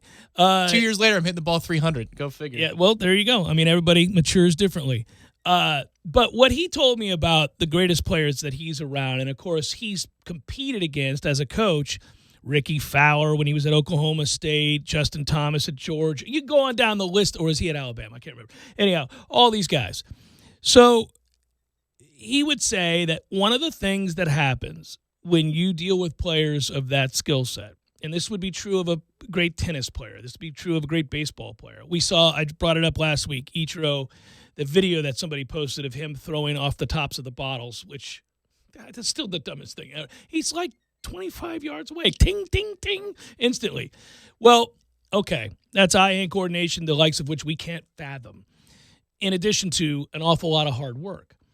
Well, he said every great golfer that makes it on tour and all the ones in college that he's seen will tell you from 250 out, I'm going to start the ball at that tree. You see that branch? Do you see that little brown thing hanging off that branch right there? I'm going to start the flight there so that I can land it, 12 feet left of the crick over here. And then they go stand over the ball. And you see them exhale, they breathe, and then whoosh. And if you're standing behind them, The ball starts at the little brown thing hanging down from the branch and ends up 12 feet or 10 feet or 11 feet to the left of the creek almost every time. Now, listen, there are mishits in professional golf, and there are problems, and they can misjudge the wind or any number of things. But if it's a perfectly calm day and they're on the range just hanging out with you, they'll tell you where the ball is going to go, and they do it time after time after time. So getting back to Tiger talking about, he only has a few more years left, perhaps, of doing this. On the surface, I go, come on, man. You're in good shape. You don't have to hit at 350 anymore. Just make some, utilize your irons, utilize what's between your ears because you're brilliant at the game. Course management, make some putts. You can win several tournaments. You're not going to win the tournaments that require a huge amount of length. Yeah, we saw that at Bethpage last year. Right, just couldn't compete. But some of those, you're probably, it's obsolete for you before you even get started. So just understand that might be frustrating, but it is what it is. But you'll always be able to compete at Augusta and several other majors depending on the rotation. I guess what he's talking about is, though, the strength, both mentally and physically, that it takes to do what I just described. I think it's that, but I also think it's to prepare. The way he prepares requires a lot of strain on his body. He talks about how he can't putt nearly as much as he wanted to or wants to because it hurts his back. So if you've got to ramp up and be able to peak for Augusta, and that requires a certain amount of hours of physical training, that's beyond the weight room. Like, it's actually on the putting green or the chipping green, and the amount of balls that you have to hit in order to be ready to play in that tournament, that's wear and tear. And he just knows, I can't do that for 3 months. I don't have that. I can do it for 3 weeks if I pick my spot, and then I got to take 4 weeks off. That's why I wonder what he's going to do, assuming that the entire season plays out on schedule. Yeah, this is tough because it's just back to back to back to back, less rest, all of that. Yeah. You've got PGA Championship followed by FedEx Cup playoffs, which he's won it before. What does he care? And then you've got U.S. Open followed by potentially Ryder Cup, which probably isn't going to happen. But there are a couple of big time events interspersed in all that as well. So, if he's got to play in 4 or 5 big events in 7 weeks' time, well, he's got to play all the majors.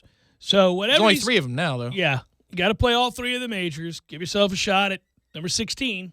You're still chasing the all-time record here. Yeah, the first one is in 2 months' time. I think the PGA is like the 6th, the week of the 6th of August. Yeah. And then you've got a break with the FedEx Cup playoffs. Then you've got the U.S. Open that immediately precedes the Ryder Cup. So that would be about the 18th of September that the U.S. Open happens. And we both don't think the Ryder Cup's going to happen. I don't know. Maybe it will. Things are progressing. Who knows? They are having a golf tournament this week, and next week, or 2 weeks from now, they're having a golf tournament with fans.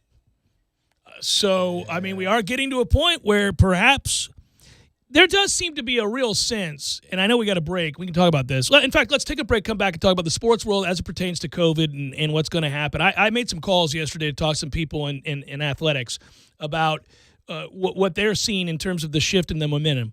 I'm excited to talk about it. Jeff Cameron Show, 97.9 ESPN Radio.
Jeff Cameron Show, 97.9 ESPN Radio.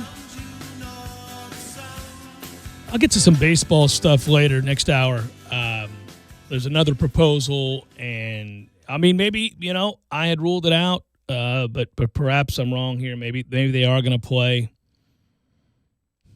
Curious. There has been a follow-up there, and the money's still the issue. I read something today that talked about they're being concerned for players' health if the season goes past September 27th, and I thought, well, get the hell out of here with that nonsense.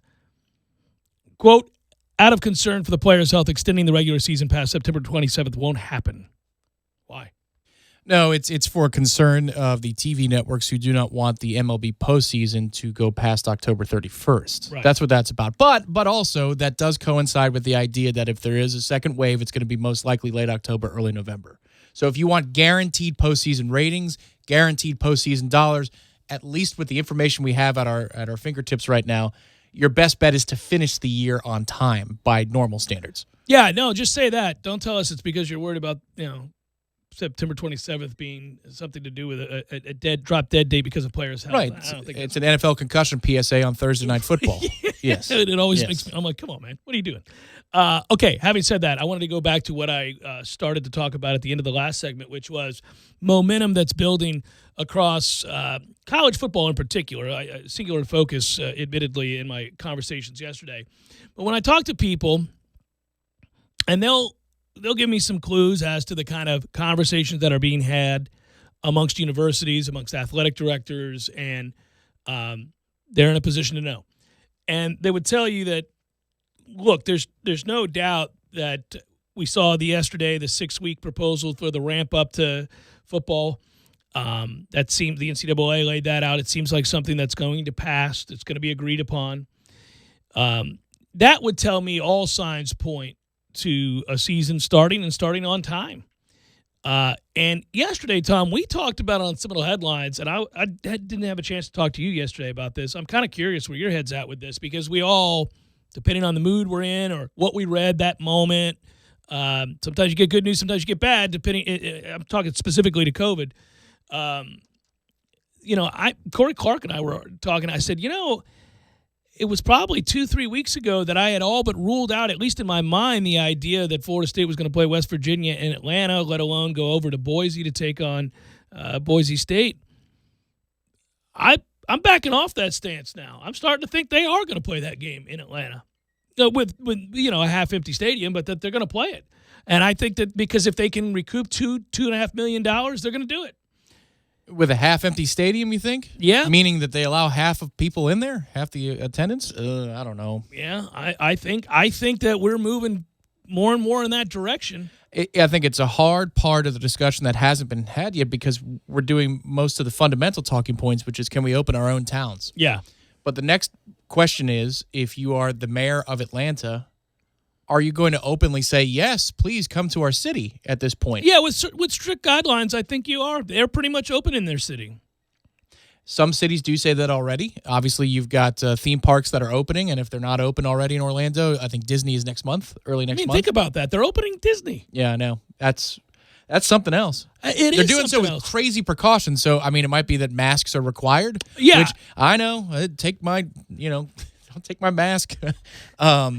But if Disney is opening, and they're saying that you got to wear masks, I would think that you'd be wearing maybe a mask neutral site stadium games might say, yeah, you got to wear a mask, dude. If you want to come in, that's the name fine. of the game. I mean, if you're a fan and you were worried you were not going to be able to see football, let alone if we talk about the economic dynamic here, and you're a university who needs to recoup some money, you need to get some of what you were going to get, you'll wear a mask. You'll wear a mask. I had to go into Costco over the weekend.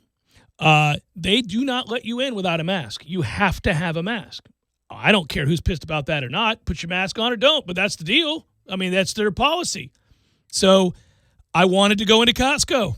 I put on my mask. It wasn't a big deal.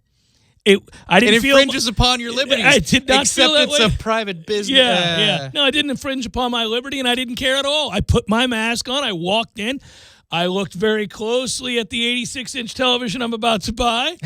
I was analyzing how many inputs it had. I wanted to know how many HDMI. HD ports. Yeah, I needed to know all that, Tom. That's important. So that's what. It was an important visit to Costco, and thus I put my mask on, and I analyzed all of those televisions. The LG, the Samsung, you name it. I looked at them all and gleaned the information I needed, thanked the fine folks at Costco, walked out, got to my car, took off my mask, no trouble at all. So here's the thing. I want to go to a football game.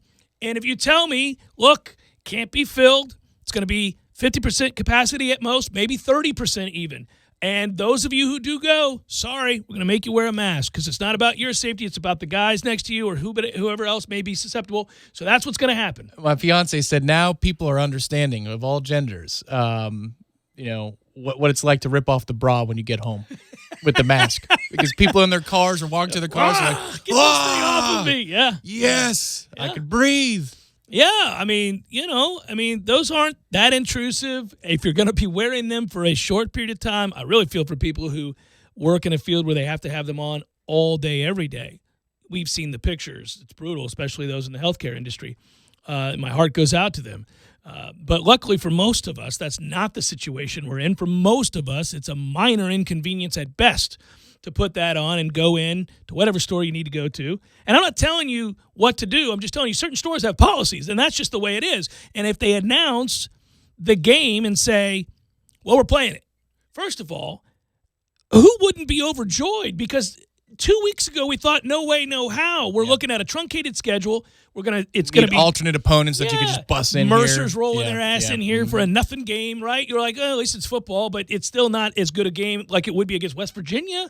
So if you're telling me that's on the table now and it's 30% capacity and you got to wear a mask, I'm in. I'm going to that game. I will go. Now, really? Yeah, I'll go up there because I'll meet listen, I'm in a weird position because it's going to be tough for a large segment of the fan base to get tickets if they are severely limited. Yeah. But I'm not in that position, and I'm not trying to be an ass about it, but I would use my press pass, and I would go to that game. If my dad could get a ticket or I could find a way to get him one, I'd get him one, and if there was a way that I could come down from the box and sit with him, I would do that. But at least we'd have options. At least that's in the discussion. And if I have a press pass, for that game, just like the Boise game, I'm going.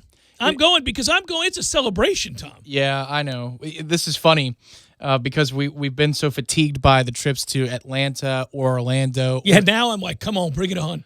Well, that's you. For me, I have not. Even COVID has not broken through that point. Well, my brother lives in Atlanta. I know your sister does too, but I haven't seen my brother and my sister-in-law and my two nieces since all of this happened. She goes to Georgia Tech, the oldest one. And I love them. We're very, very close, and I miss them. And, ordinarily each summer we kind of get together and we'll do a beach house thing or something, and it's just not going to happen this year and for various reasons. But I would, there are a lot of factors. I would like to go up to Atlanta for that game. It's not that I'm embracing Atlanta in a way I haven't in the past. It's that I'd like to see them and I'd like to see football. And I really had it in my head that we were not going to see that game.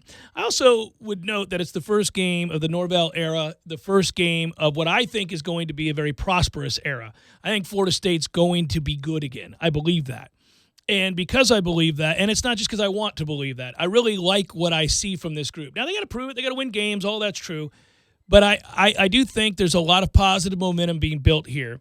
I also think they're good football coaches. I think the evidence is there. And I want to be there for the start of all of this. I think they'll beat West Virginia. I think that might mildly surprise some folks.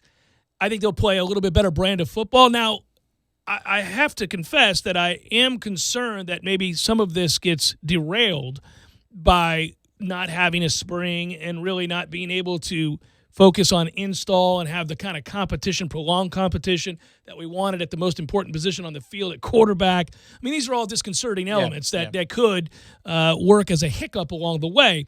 But if they're able to successfully get these kids to understand the concepts and install properly, I do think they're going to be much more disciplined, and we haven't seen a disciplined Florida State football team in some time. And I don't even mean that as code for anything. What I'm saying is when you're not very good and you struggle to block it up, you can't can't hamstring yourself with dumbassery. And we were guilty of all of those things the last 3 years. And I don't think they'll be that way this year. I think they'll play because they know in many ways they're a decided underdog. And so they're going to have to play smarter. Yeah, there's a talking point going around EPL. It's Arsenal's former manager when they were pretty good, but he's kind of like Bowden, Arsene Wenger, and they had to push him out, Wenger. But he was talking about how with the current issues of restarting the league, if you are a good program, if you have a good, process going, and you reach a time like this, you're going to be stronger for it. And if you have a weaker program, less organized, you're going to be weaker for it because you've got to overcome all these other things. Initial hurdles aside for FSU, I do believe that. I do believe there's something to that. Sure. We're prepared for this moment as much as anybody can be. So as long as we get the amount of time necessary, just the raw amount of practices, meetings, and weeks to prepare, which the 6-week plan would give us a pretty good leg up in that regard, I think we're going to be more efficient than most of our opponents, especially the 50-50s. And that's the good thing. And West Virginia would fall in line with that. It absolutely would. It's just, for me, it feels like the process of game day would be really annoying. And so for FSU West Virginia at a neutral site, I'll probably just chill, watch it on the TV. It'll be good. I'll go to Doak when it's time to go to Doak. Yeah. That'll be the celebration. But, I mean, all the things that you got to go through to get to the game, the hell with it. Go enjoy it. I'll stay here, hold it down in Tallahassee. Well, you remember I also got my guy that'll drive me around, provided he's still out there operating. That was the best Uber driver of all time, and I got his card. You're not supposed to do that, but I was like, I got you, Johnny. I'm calling you, my man. He's like, I'll get you around this traffic. I know all the back alleys. I got you. And he's not wrong. I just mean, I'm sure the press row will be the same as the stands if they have spaced all this. out. Yeah, I wonder if they'll give you auxiliary press box outside. I would think so, club level, right? Yeah. I mean, but then also that you got to go through the temperature check line, which might take a little bit extra time on top of the security line. I'll live with it. I'm going to go enjoy that.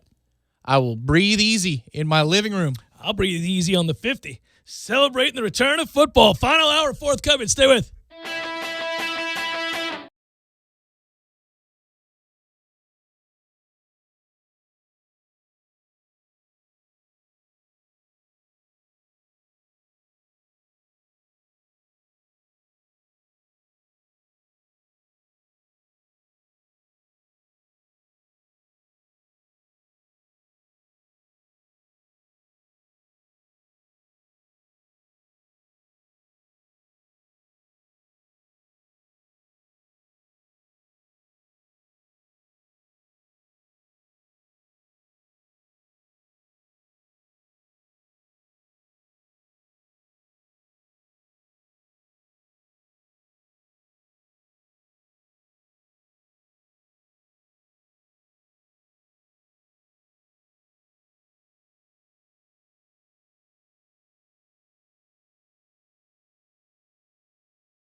of the Jeff Cameron Show, at least for today. Thanks for tuning to it. Hope this finds you doing well. Certainly thank you for tuning into the program, however it is you do it. Might be listening on the radio. Could be finding this on YouTube, where we're back up and running.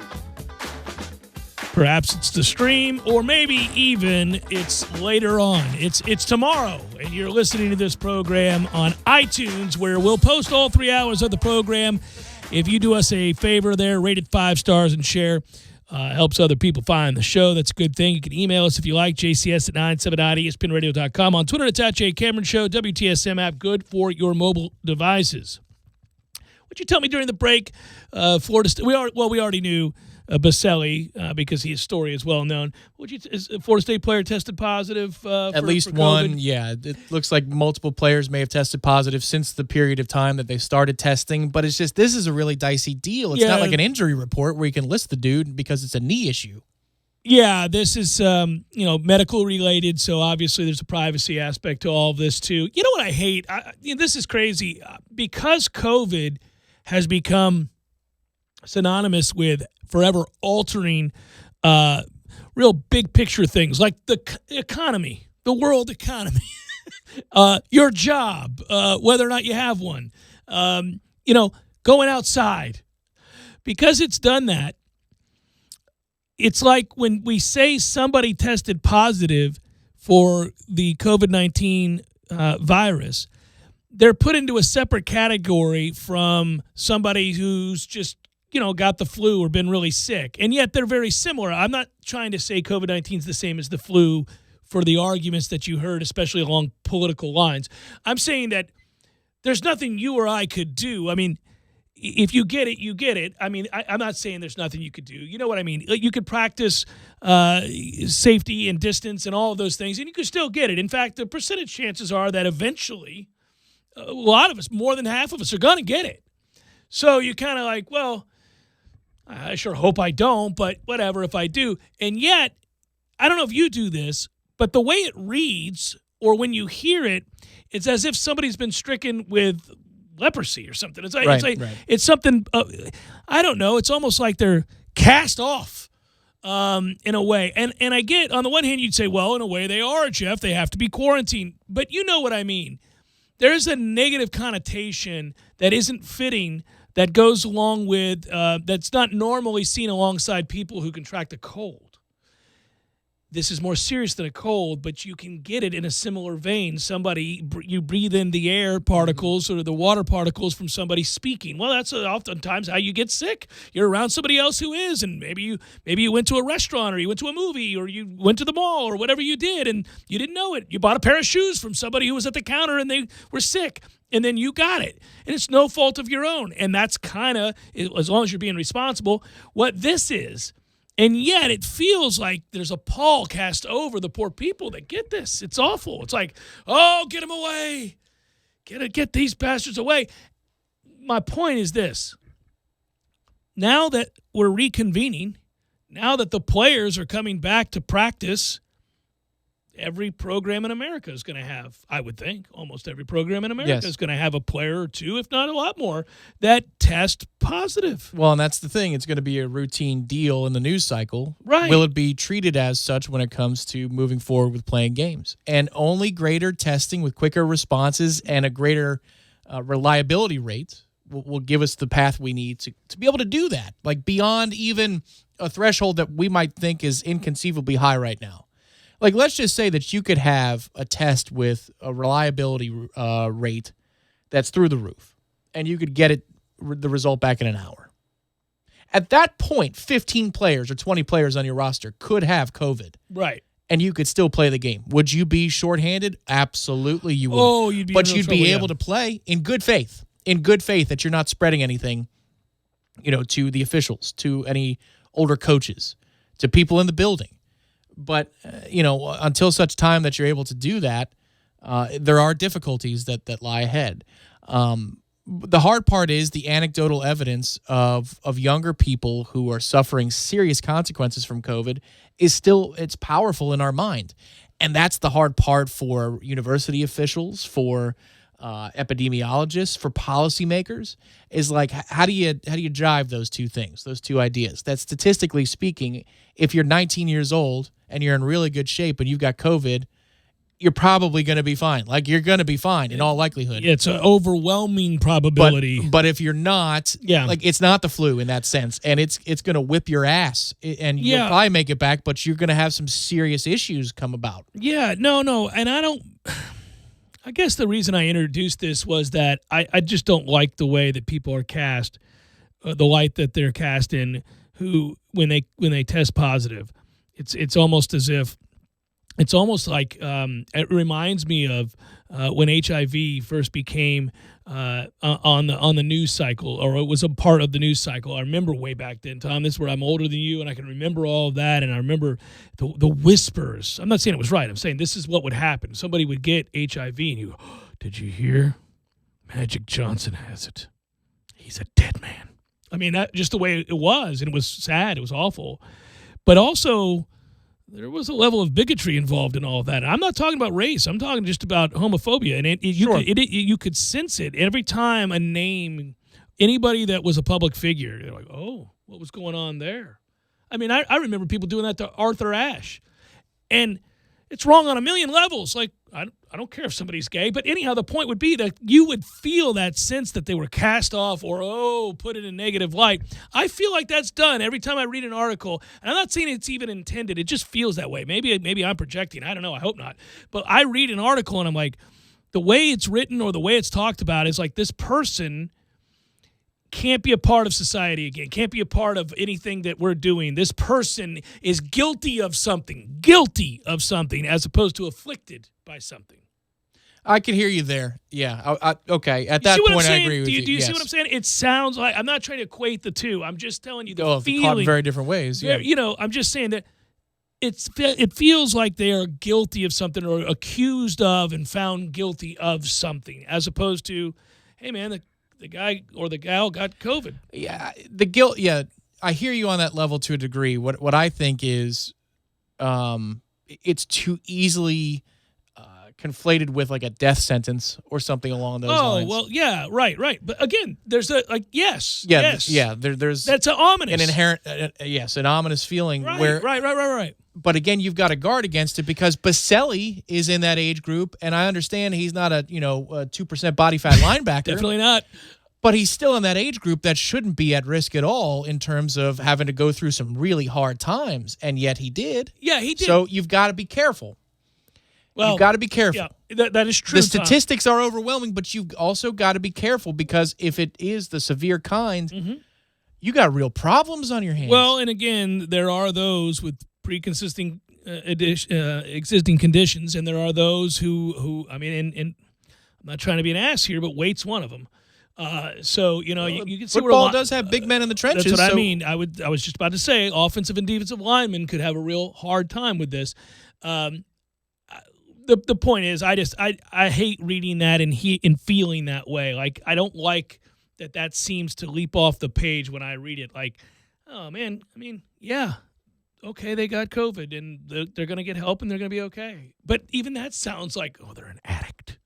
They're going to get help and they're going to be okay. It's like, it does feel like you're accusing them and finding them guilty of something. And my point would be that not only is that crappy, but also get ready to read about this on a daily basis. Alabama just had 5 players, if not more. You're going to read, maybe not with a distinction of exactly who it was or wasn't because of the privacy concerns, but you're going to learn of this team had 13 players, this team had 15, depending on where your university is and where folks traveled to. Well, and accumulating over time, how many cases too. Sure. No, and that's where there is going to be a shift in the way that it's discussed, in the way that it's talked about, in the way that it's thought about. Yeah, same thing with campus counts as well. Right. You have to assume that there's going to be a quote-unquote outbreak of some sort in many campuses, And that's where in the ilk and applying this principle to the COVID discussion where David Coburn last week, be comfortable with the uncomfortable. Yeah, what we need to do, I think, as universities and athletic departments that have student athletes, you have to and I know I'm not trying to say this to completely discount or to ignore.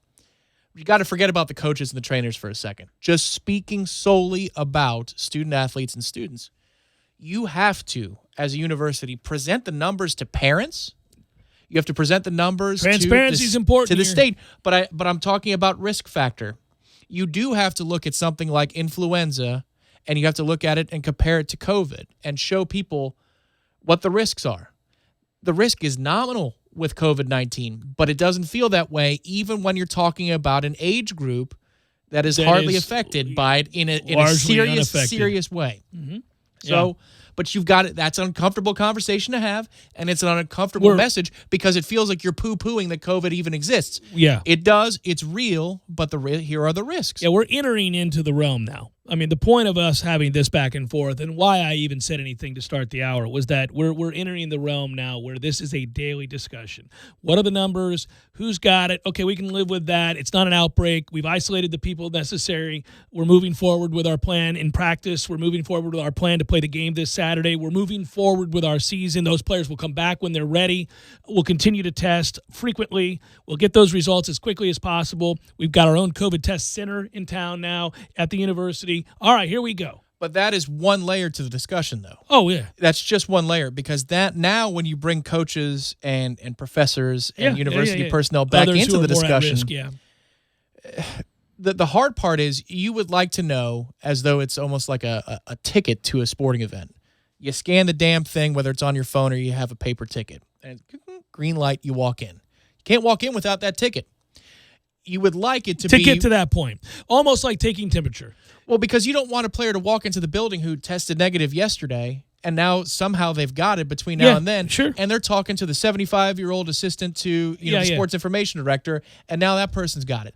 That's the hard part. That's where you apply it to real life, and you go, how do you do this? Well, I would suggest that the 75-year-old individual of which you reference is not in close proximity with. How about if they're a position coach? How about if they're, you know what I mean? Like, how about if they're an official? So, like, old referees can't referee this year? And what if they're really good at their job? I've wanted them off the field for a long time anyhow. What if they're good at their job, though? Yeah, well, that's rare. But I would say that you can referee. You're not in that close proximity to people. We're learning more and more that it's not as easy to spread as we thought it was, by the way, which is an encouraging sign. Remember, we used to think if you just touched things, you were in trouble. But still, I mean, if let's just say you're spotting the football and that football has some sweat on it, it could be even the person who handles the ball is like a red lightning, or it could be a player's sweat. My guess is that they're going to frequently. This is a fun conversation to have when we start talking about footballs. They're going to frequently move and replace the footballs, Tom, from action, and they'll have some cleaning mechanism, or they'll have extra footballs. Red Lightning would have gloves on and like a sanitizer. The officials also will have gloves on with sanitizer. I'm guessing that is going to be a thing. I'm also guessing that when we move forward with this, players are going to be allowed to wear those masks that we've talked about before. I mean, those shields could be coming back like we used to play on NCAA football where everybody had the big black shield. And JPP all had that thing. Yeah, so you could do all of that. I think I don't want to be afraid of the boogeyman to the point that we can't function as a society, but I'm a consumer of this particular thing. I'm not in the fight with them. So that's the hard part where I have just saying categorically, well, there's no risk. Go ahead. I do feel a little guilty and dirty about that. You've got to be upfront about the numbers, and you've got to be as diligent as you can be. As long as they're transparent and as long as they're open and honest and they give us those numbers and we have this conversation and we set boundaries, I don't think there's going to be a problem. I don't feel any more guilty about this than I do already supporting football, which, with all that we know about football and about NCAA football, this adds something to it. I don't feel exactly the same. Oh, I don't think it adds any more than what we already knew when we discovered that football's bad for your health and that there are kids who do it for free. I mean, we've known for a long time that, boy, this is a really messed up system that I continue to go and watch and support. You know, we've all rationalized to varying degrees. We're part of the problem. I'm part of the problem, right? I mean, I will confess to that. I mean, once we started finding out more and more about the damage done, not just to your body, but in particular to your brain, We had these conversations. We talked about it. Sure. I'm just saying that this adds something to it. It It's doesn't. another wrinkle. Yeah. But as long as you're forthright, just like we begged for them to be back then. Like, okay, now everybody understands the risks. We good? All right, nobody playing football now isn't aware of the fact that it's not good for your health. Okay, good. Yeah, I agree. It's not that I won't consume it. But I do. It does give me a little bit of a pause. I think it's critical. It's so critical that universities around the country deliver home the message about the student body, not the enrollment, not the employees. Mm-hmm. Here are the numbers, and here's how it compares to many other things that we've talked about over time. It could be the flu, influenza, it could be pneumonia, it could be mono, it could be whatever it is, the thing of the day where you have to sign extra permission slips when you go on field trips back in high school. Oh, You've got to show the numbers and how it potentially affects people in those age groups. People understand the risks that they're engaging in. Because I think once they see those numbers, they'll feel more comfortable about. Yeah, they will. Or the kids will feel more comfortable about traveling and coming down and going to campus. But you can't just assume that people know that. You've got to show it to them, and you have to have the bullhorn about it. Talked with somebody yesterday who told me that that universities, not just Florida State, but universities are definitely at a place where they're having dialogue, conversations, planning, with 25% capacity being the reality, 30%, up to 50%. Nobody that I'm aware of in college football. This is attendance, not enrollment. Attendance, right? Yeah. yes. Nobody that I'm aware of in college football, none of the administrators and those that are part of these discussions and planners that are part of these discussions are looking at anything over 50% right now. The contingency plans are for 50%, 35%, 20%, 10%, and probably several in between. But nobody is looking at anything above 50%. Not to say they won't, but as of right now, in the state of Texas, in pro and college sports, they're already looking at, they've already passed something that 50% is what they're looking at. So I think it helps us because now our rivals can't outdraw us. Because even if we were doing good things, you might get one or two games this year where you actually see something close to capacity in a non-COVID world. But if everybody's restricted, okay. Well, right, going to Clemson isn't as bad, or going to Florida isn't as bad. They're not going to rake in nearly as much money. No, won't be nearly as loud. Yeah.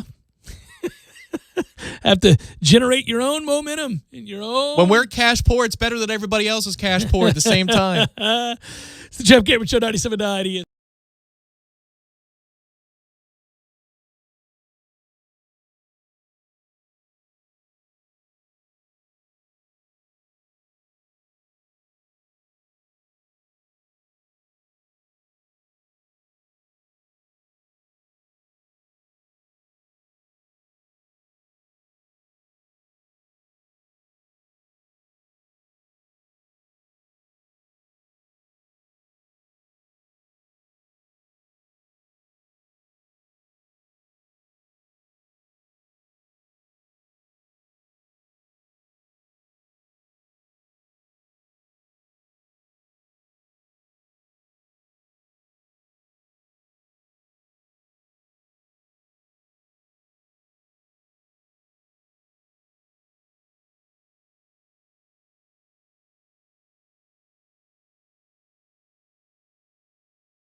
had this to say about baseball. The industry is not very profitable, to be honest with you.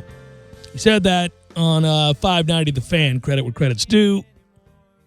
Went on to say, and I think the players, they understand that. They think owners are hiding profits. There's been a bit of a distrust there. It's a bit of a zero-sum game, though. They have by far the best deal of any players in any sport. All right. So what I thought about when I heard that was, if you'll note, and you can go back through the last 10 years, a multitude of billionaires or something close to have paid higher and higher prices to own baseball entities, to own franchises. And you wouldn't do that, I don't think, if you thought you weren't going to make any money off of owning said baseball team. Here's the thing. There's nuance to that. On an annual basis, you might be right. You might be correct that you're not pulling in the kind of crazy dollars in profit that a lot of people suspect that you are as a billionaire owner of a baseball team. But what you do know, and we all do, is that there is real equity built up in time. So you buy a baseball team not to sell it a year later, but maybe 10, 12 years later. And if you bought it for $700 million, most times you're going to sell it for $1.2, $1.3 billion. I mean, you're going to make all of that money back and a lot more, and that's why they own these franchises. Lots of multimillionaires have purchased teams that were in real financial trouble, almost financial ruin. But the realization that it's tough to own a baseball team, a football team, a hockey team, and if you have the kind of funds and backers that allow you to do so, long term, it is a sound and very wise investment. None of these owners who bought teams in any sport ended up losing hundreds of millions of dollars when they sold it 10 and 15 years later. That hasn't happened across sports, period. So that part is just completely disingenuous to say, well, we don't really make any money. Well, yeah, every year you own the team, you're on your way to making lots of money. Yeah, the Mets lose, I think, in the neighborhood of the mid-8 figures every single year on just the baseball part of the franchise. But the ownership group has a controlling interest of the TV network that goes along with it. Mm-hmm. And so, therefore, they make a windfall of a profit when you put those two entities together. It's like down in Tampa with the Lightning. The Lightning don't make money. As good as that franchise is and as many consecutive sellouts they've had, they don't make money. I think the break-even point it used to be in 2004 when we won the Cup, I think you had to play into the finals and maybe get like 2 home gates, which you're guaranteed, and then you're going to break even for the year. But, if you own the Lightning, you own the building. And if you own the building, all the concert revenue is yours. All of the other revenue is yours. The parking, everything. Yes, it's not the city's, it is yours. And so that is where they make their money. It's usually tied to the actual operation of a franchise. In a lot of cases, unless you're in a huge market, it's not the actual franchise itself that nets you the money. Yeah, it's typically insanely profitable to own a professional sports franchise, period, because of all the things that go with it, like you're talking about. These billionaires wouldn't continue to gobble up sports teams. Jerry Jones wouldn't have spent what he spent at the time, which was astronomical. It's the Dallas freaking Cowboys. Aside from the New York Yankees, the biggest, most recognized franchise in American sports history is the Dallas Cowboys. He paid an astronomical amount, and that team was steady losing at the end of Landry's career. It was sad to see. They go 1-15 in Jimmy's first year. It was a disaster. Look how much money Jerry Jones has made off the Dallas Cowboys. And when he sells them, oh, my Lord. The Yankees, any of these, but really any franchise. Look at even the small market teams. These owners come in, and I hate it because they screw the city. They won't spend money to win baseball games. They have these low payrolls. My Pirates are one of them. But when that franchise sells, the profit turned by that owner is going to be in the hundreds of millions. And they're not as successful. They lose 85 games a year. Sure, yeah. But so it's just, don't throw that out there. Don't sit there and tell us that it's not profitable to own the St. Louis Cardinals. good Christ, they're one of the cornerstones of baseball. And they'll tell you about it. I mean, we've got the best fans. They sell out every game, the whole deal, and Lord knows they've had a lot of success. It's profitable to own the St. Louis Cardinals. It's not like, oh, I pulled in $50K last year because I own the Cardinals. Please, don't do that. My problem, generally speaking, all the time is with owners. But earlier in this discussion, of course, I had a problem with the players. To reiterate my point on that, it was less about which side you're on and more about how dumb it was and damaging it was from a public relations standpoint to be arguing on Twitter. It's a bad look if you're a player or an owner or a manager or anybody involved in the sport in the midst of a pandemic and a social uprising in which you have protests taking place on much more significant subject than baseball or sports in general, to be bickering between billionaires and millionaires about how much of that pie you're going to be sharing publicly on a place like Twitter, where you can't even actually have a debate. That was my problem when I ripped players like Max Scherzer and others for stating publicly. I understand they're trying to curry favor with the public, which I also find to be ridiculous. But, okay, I get it. That's the game being played. The owners do it too. I hate it at a time like this that they're playing that petty-ass role. Don't do that. Don't do that. Do what the NBA did. Do what many of these other leagues around the world have done. You get together behind closed doors and you find a way to make it work. I understand there's a bigger picture at play with the CBA down the line. Baseball has always been reluctant to get out in front of things, always been slow to come around and recognize potential labor stoppages.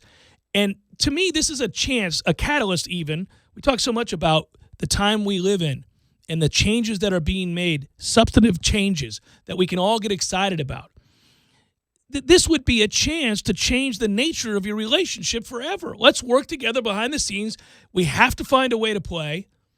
It's not only deleterious if we don't play, it's disastrous if we don't play. We're already a sport that is trying to figure out how to compete as we're passed over by the likes of football in the last 50 years, the NBA in the last 30 years. Hell, there are other sports coming for you. Soccer in the States is getting popular. Lacrosse is one of the fastest growing sports in this country. Kids are growing up not playing baseball. They're playing the hell out of lacrosse. So you can't afford not to have a presence when we really need you. We really need you right now. I mean, we need, I think, all sports right now. Not only are they great platforms for change, but they're also necessary escapes during times where stress is very real. Economic stress, emotional and mental stress. These are things that allow you to escape for a couple of hours. Just for a couple of hours. And you don't forget that. It's one of the reasons we love sport. We love competition. We love the stories that come out of sports. And we love the ability to maybe turn our mind off for a couple of hours, some of the stressors of the day. Obviously, when we're talking about systemic racism and the need for structural change and social change. And obviously we talk about matters of race. That's a much bigger discussion than sports. But you have that. You have the economic constraints. You have the frustrations born out of COVID, people not being able to go see their family and friends, their loved ones of any kind, and also take pay cuts and maybe even lose their business. It'd be nice to see a baseball game. That's all I'm saying. Be cool. Be cool to see a baseball game or football game, a basketball game, tennis match, soccer, whatever it is. And baseball right now seems to be the only one, and they may get it right. They may finally come around. They seem to be the only one that don't kind of understand that beyond the dollars and cents, there's something bigger at play here. You had a chance here. No, they're saying you'll be back. You'll be back. If you came back from 94, you'll be back now, and what we're doing matters more. That's what they're saying to the public. Yeah, and it's your choice to either accept that or to walk away from the game, and they don't think you can. Well, and in my case, they're probably right. They're probably right in my case, but I'm not. I mean, I know I'm kind of a dying breed. I'm 49. I'll be 49 tomorrow, so I'm damn near 50 for real. I'm the back end. I'm the last group of people that grew up with baseball on the television all the time, and it was the national pastime when I was a kid. That was no other sport. It was baseball. Yeah, if I was, the talking heads for each side here, I'd say, listen, guys, what if the NBA and what if the NHL like summertime sports? What if they like it? Yeah. What if they realize that this is a market we haven't cornered? And even if it's just hockey, for example, and your choice is summertime baseball, it could be right around the All-Star break, or Stanley Cup playoff hockey. Right.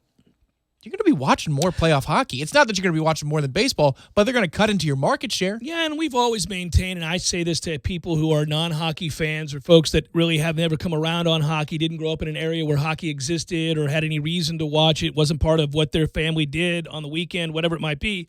I always tell people that's fine. I get it. I grew up in Florida. I mean, for the most part of my life, it wasn't hockey. We'd get exhibition games at the Bayfront Center. I can still remember that like it was yesterday. I've told you about that. The Rangers came and played. I thought it was the biggest deal in the world. I got a stick. But then finally the Lightning happened, and it was a big damn deal partly because Fergs was downtown St. Pete across from the Thunderdome, and it was the biggest deal in the world for us because my old gym teacher from 8th grade middle school at Bay Point owned Fergs. So we would go to support him and eat as a family, and then the hockey was going to be there. We were so happy. Well, that's when hockey entered my life, and the truth is if you go to a live hockey game or you watch playoff hockey, like you're describing, it doesn't take long for somebody to go, I can come around on this. I can watch this. This is real skill, real speed, real violence, real passion, real toughness, great strategy. I can watch this. This is all right. This has all the elements of what I love about competition. Yeah, and if it's August 5th and you've got Yeah. the dog days of summer setting in for MLB, which is that's what it always is. There's a fatigue factor that comes in after the All-Star break because it's not quite pennant chase time, but that's the Eastern Conference Finals or the Western Conference Finals. I mean, yeah, in a lot of these cities, when attendance is a thing again, they're going to be cutting into your attendance. They're going to be cutting into your TV ratings. They're going to be cutting into all of it. It doesn't mean that they're going to take 50% of it away, but they're going to take a chunk of it away. Yeah, and baseball just has to be mindful, but they never are. They never are. They sabotage themselves. They did it in 94. They'll do it again. And it drives me nuts because I do love the game. I really love the game. There's nothing like baseball. It's a unique sport. The pace of baseball is different than any other sport that we love. It's vastly different than basketball and football and certainly hockey. It's a vastly different game. It's built around sitting with people you love, friends and family, and hanging out and talking. No other sport really engages you that way. You're not really talking much at a football game. There's a whole lot of yelling, a whole lot of tense moments where you're standing up and screaming and stuff like that. But there's not a lot of casual dialogue going on in a football game. Hockey, it's just breathtaking. The action's so fast, you don't have time to be, so how's Mary doing, Tom? She doing all right? Oh, look at that. We missed a goal. It doesn't happen. Been to a few games where that's happened. Well, but have anything to add, Tom? Yes, I'm adding that we're at a hockey game. I'd like to watch the hockey game. Got plenty of time for that later. Yeah. So we'll talk about that in the car on the way Trying home. to kill off a 5-on-3 here. What the hell's wrong with you? Yeah, right. Hockey doesn't allow for it either. And that's fine. That's a different form of escapism. Basketball doesn't either. Fast pace, a lot of fun. Baseball, I embrace the slow. Now, unfortunately for baseball, today's youth don't. They grew up in an internet culture, instantaneous reaction to everything, good and bad. So baseball's really been jockeying to find a way to make this work. And at the pace of the 80s, we'd be fine. Pitch, swing, not still in the box. Pitch, yeah, pitch, they got to all in play. They got to find a way. Pitch. I mean, shoot, I couldn't. That's the first thing that happened during this pandemic. Watching classic games, throwing on the '86 Game 6 against the Astros, and then some Yeah, let's get it on. Oh Let's my go. God, this pace is like It was almost like watching a hockey game because I had expectations of just sitting around and doing something else and kind of checking in every once in a while, and I'm like, whoo, I have to stay focused on this. Speaking of which, did you see yesterday people retweeted the entire at-bat, the Reese Albert at-bat, the home run against LSU? One of the worst play-by-play calls I've ever heard in my life. What the hell is wrong with that guy? Was he worried that he was going to offend the LSU fans by being too loud? That's Ravitch. No, it's I not. think that sounds like Carl Ravitch It's to a me. different guy. No, he's like, and he's done it. He's tied it up. And he's done it. And he's done it. No, I don't think he realized not only that it was gone, but the magnitude of the situation. That ball is hammered. That's not only is it out of there, there's no doubt when he hits it. Wondering, do people like chuck stuff into the press box when the play-by-play announcer is too loud for the opposing team? It doesn't make sense. Yeah, it was weird. But watching the at-bat, Eric Llewellyn pointed out something, play-by-play for FSU, that I didn't realize until later, until I saw it from the television view, which is behind the pitcher.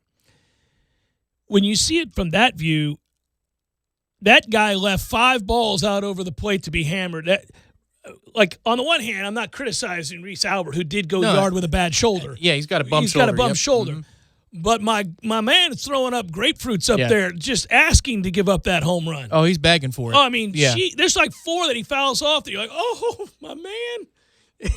It's the pitch of the Cardinals-Mets. It's right down the heart. You're like, ooh, gonna need you to hit that one. Brought that up on a Wednesday. Okay. That's the one I'm gonna need you to swing away on. But there were a couple where I'm like, that is center. That's middle. Mm-hmm. Middle. And he fouls it back. You notice in that at bat, going back to the shoulder injury, which is always amazing, and they had to know it. And one of the, it frustrated me because fastball up, guys. Jeez, they figured it out for the game too, but we got other hits from other places. Yeah, they did figure it out in game 2. That was a useless at bat after useless at bat, but going low and in on a lefty is dangerous anyhow. But that's also the only area he could get to. What are you doing? Continuing going down there. I was like, what is wrong with you? God. Low and in on a lefty. There are a couple of them I've watched where it's just, you don't ever do that no matter the circumstance, not even if it's a waste pitch, because you may miss or he may golf it. Sean Green was excellent at that. Yeah. Cliff Floyd.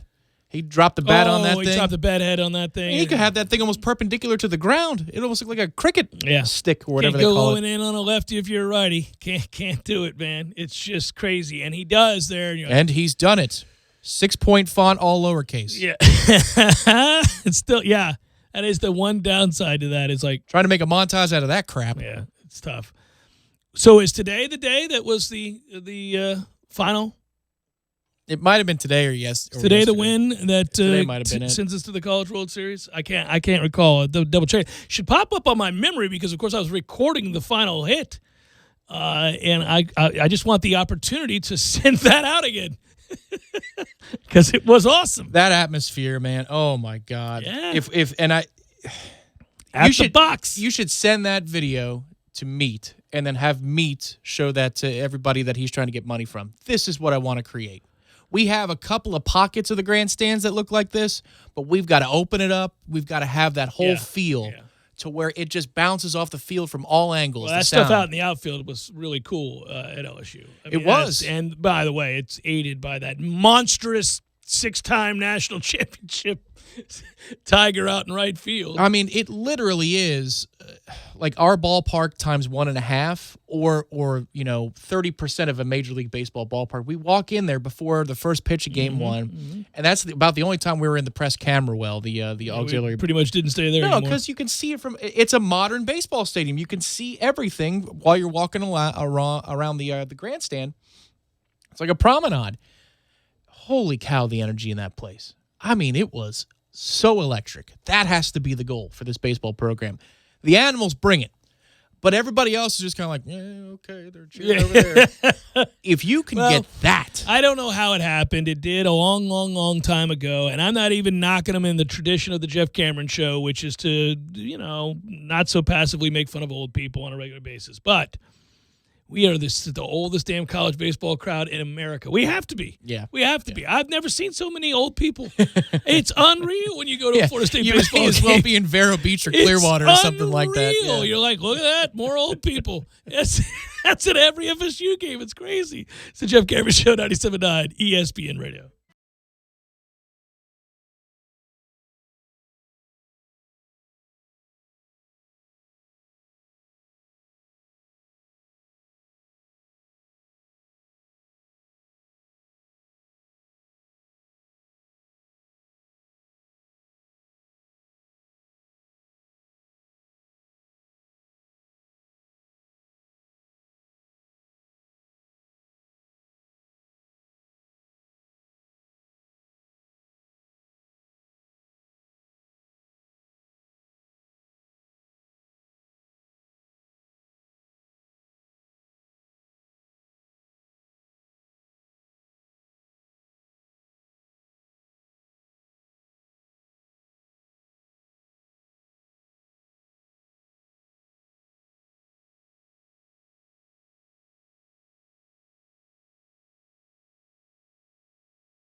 come on.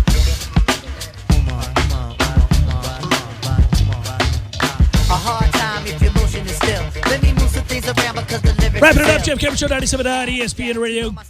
Next time I talk to you, which is up in the air. How's that? That's usually shunned. That's chided. That's frowned upon by management. You're just going to tell your audience, maybe you're on tomorrow, maybe you're not. Yep, that's what I'm doing. But the next time I talk to you, regardless, I'll be 49. Going to have to enjoy this year. 49 is easy for me to stomach. I don't know that 50 will be. I don't know that 50 will You're be. pretty much there, and I don't mean this in a bad way, because you're in your 50th year. So if you accept it that way and you keep telling yourself time's around the sun, I got you. then 50 won't matter nearly as much, because you'll have said, well, I was already in my 50th year. I mean, what the hell is 50? Nope, it will matter. I can just tell. I don't know. I never know which birthdays are going to affect me. Most of them haven't. Most of them, I still feel, other than there are noticeable changes to your levels of energy sometimes, things like that. But other than that, strong like bull, buddy. Yeah, but you've been fighting that ahead of time. You've gotten out. You've been proactive on the 50 loss of energy cause because of OTF. Yeah, OTF has helped a lot. My friends at Orange Theory Fitness, I saw them bright and early this morning. Too early for my liking, admittedly, but it's just what I got to do with schedules being as weird as they are these days. And my wife having to go back to work full-time right now and all that. She always did, but the summer schedule's different when you work in the school system. And for her, they just started back full-time this week. So it's like... Yeah, it's backwards. Mm-hmm. Yeah. Usually the kids are off in camps and she has less of a workload. Now the kids are home all day, and it's getting weird. Good thing, though, that she's full-time. That's nice. It is. We're thankful to have a job. I'm lucky to have a job. She is too, and I don't lose sight of that. You're absolutely right. It does make scheduling difficult. And I'm not going to lie. I think I'm going to echo the sentiments of many a parent out there right now. It's a good thing we're moving inexorably towards school starting on time in the fall, full slate of students. We all need it. They need it, and we need it. Nobody needs all this time together year-round. So without being a paid advertisement for somebody, is the camp scene opening up now that we've gotten the green light? It Are there is. private camps that are rolling out? Yep. Okay. Bryce and Clark are about to start one. Well, that's good. Unbeknownst that's to good them. for you. Yeah. It's about to happen. They'll get told of this information later on this evening. Oh, really? Yes. That happened early this morning. In fact, right after I left OTF, I took the 610 class this morning. Real quick on a serious note, guys, you guys know that I certainly advocate for them. And they're wonderful business partners. But I do go there, and I go every morning. I had the good fortune of talking to a guy yesterday at the 610 OTF, or 2 days ago at the 610 OTF, and he said to me, I want to thank you. He goes, I signed up because I heard you talking about it, and I figured you must be doing it because you don't really endorse things you don't use. And I said, that's true. And he said, well, I like it, and it's changed, and I'm glad it's back open. And it is back open, and it is safe. They are practicing social distancing measures. They also have us spaced out in such a way where you never really feel nervous about being there and working out. And then all of the stuff that they've employed to be able to clean their facility, the workout instruments and everything else, it's unbelievable. So the equipment is well taken care of, and you see it. They make it obvious to you that, hey, look, this is what we're doing. And you can't even walk in the door. They take your you have to answer a series of questions, but they take your temperature and all that. I mean, they're still really, really remaining adamant about all that stuff. So I just thought I'd let you know they're back open and doing well. What did you ask me a question and then I got lost? I was going to ask you one. So there's always one in your back pocket if you're a producer extraordinaire. This question would be, the next time it's your birthday, after tomorrow, how many other housing projects will have you completed? Because you've completed an F-ton this past year. Floors, roof. You're going to get your 80-inch TV. 86-inch television. 86. That's right. Good year. Uh-huh. That's not a project for the house. That's just me being. You're going to have your record player. Or what was it? You want the receiver? I did want the receiver. Yes, the Marantz receiver. The Marantz. I'm still looking at the Morangi. They know I'm looking at it too because that's what the internet does. Mm-hmm. I get a notice from California. Got one from Phoenix. A guy there was like, "I got a Marantz right here for you, $600. I'll send it overnight." It's just I clicked on it one time on the eBay, and it's everywhere. Mm-hmm. Amazon, So they know I'm probably going to get peppered with the advertisements for those that exist in perfect working condition now, and I'll break down. They'll break me down. They'll wear me out. I'll eventually pull the trigger. I haven't told my wife about that yet, so We'll just. So here's an unlucky moment in eBay history. I decided a few weeks ago, because we're all bored, to look for vintage Tampa Bay Lightning stuff because I have some starter jackets from other teams. And I found one, a 1992 kick-ass Tampa Bay Lightning starter jacket. It's hideous and gorgeous all at the same time. That's how those things work. Yep. Person was charging $62.95 for it. Okay. Now, you might think that's way too much on its face, but we didn't make very many starter jackets, because we're in the South. And I sent an offer. I said, listen, I'll do it if it's $60 including the shipping. It just, $62 plus $10 shipping. I was like, I'll do it for $60 with the shipping. What do you say? Some a-hole came in, paid full price the next day. That thing had been, posted for months. You had it. Months. It was right months. there. Swooped in. Holy hell! Somebody paid full price for it. You ever do this? You ever make an offer you don't think that they'll ever accept because you kind of are lukewarm about actually purchasing it, but you thought, well, maybe if I'll just offer this and, I'll never win the bid. But, I have a beautiful Bucks, you've seen it, Bucks starter jacket. I copied you, admittedly. I mean, you gave me the idea when you got yours. I was like, well, that thing is sweet. That was the Florida State one you got, I think. And then I was like, oh, I'm going to get a Bucks one. A short sleeve. Yeah. Jamie's like, do you want a short sleeve starter jacket? I'm like, absurd. Absolutely. Yeah, the uglier the better, right. So I have this awesome Bucks one, of course, creamsicle, the whole deal. This guy kept it in pristine condition. You'd think we lived in Buffalo. It's so thick. It's unbelievable. I'll get to wear it. One. Yeah, I'll get to wear it once a year. But I bid on it, and I think it was like $100-something he wanted. Yeah, those things are expensive. Typically on eBay, those things are like $250, $300. Well, this is like $190 is what he had it up there for, and I was like, I don't want to spend $200 for this thing, and so I offered $100. I was like, I'm not going to get it, and $100, whatever. The next day they're like, congratulations, you win. I was like, oh, I don't know that I really wanted. Did I win? Did I win? Yeah, but I got it. It's great. My wife's like, why do we have this? It's awesome is why. Doesn't matter. She's like, when are you going to wear it? When are you going to wear it? Well, thanks to my Barano air conditioning system, I could wear it in the living room anytime I want. That's true. Also, it's going to be colder in the house now, right, with the floors? Yeah, the floors. It'll be colder in the house. I like to keep it cold anyhow, so we're golden. Thanks to my friends, Brian Barnhart, Flooring America, that house is looking good. Does it have the hoodie that you have to zippity-doo thing in the back? Yeah. That was always the weirdest thing. No, everything about it is weird. It's ridiculous. It's ridiculous. My kids love it. They're like, wear it, Dad. It's 90 degrees outside, kids. I'm not wearing it. The one thing you were probably trying to think of was I going to ask a question. It's on the rundown. Probables. It's the weird probables, yes. Fire away. Let's get to it. I know we ran long anyhow. That's okay. The people get more content. It's all right. It's time for, how you say, with the pitching, probables? Tomorrow morning, bright and early, if you're a sporting guy or gal or just happen to love the sport of golf, Ryan Palmer, Brian Harmon, and Bill Haas leading the way at 7:50 a.m. Those are all the same person. They are the same person. I'm not going to give you every lad in the field, but we'll have some fun with it. I find certain pairings interesting and kind of fun. I'll tune into this one at 8:34 a.m. Ches Reavie, Charles Howell III, and Pat Perez. Pat Perez, yes. Smoking a heater. He's a little different than Charles Howell III. Pat Perez, I want disparate people. That's like Charles Howell buttoned up. But Pat Perez, interestingly enough, I saw this on your call a month ago. He's got a Sirius XM show with Michael Collins. It's a great show. Well, he's going to tell people what it's like to go through this, like all the, the barriers and stuff. He's actually really good on that show, and he's not afraid. He'll rip people. 2 different times I almost said BS. I had to contain myself. Into the show, you're tired. Really quickly, here's what you want, right? Back-to-back, the PGA Tour knows what it's doing. 1:55 p.m., Justin Thomas, Ricky Fowler, Jordan Spieth, followed by 2:06 tee time of Rory McIlroy, Brooks Koepka, and Jon Rahm. Woo! So wait a minute, Spieth, Fowler, and Justin are playing together? Mm-hmm. I wonder if they signed up for the tournament. Only if we can play together on Thursday and Friday. By the way, so think about this group here real quick. You have Thomas, Fowler, Spieth, McIlroy, Koepka, Rahm, Simpson, Kuchar, Finau. Those are the next 9 golfers. Wow. Yeah, doing some things. That is a good group. You think Webb gets on the first tee and looks at Tony Finau and says, sorry about Phoenix, man. Hell of a thing. That was a hell of a thing that happened to you. By the way, they're going off both sides. So hole number 10, my man Sung J M, not paired with a great group, so I won't say all of those, but he goes off bright and early at 8:23. Should note here, Dustin Johnson, Justin Rose, Bryson DeChambeau, 8:45 a.m. Throw in a little Kevin Na, Gary Woodland, Phil Mickelson to follow. You've got yourself a nice pair. That's a fun group. Na's a talker, and so is Phil.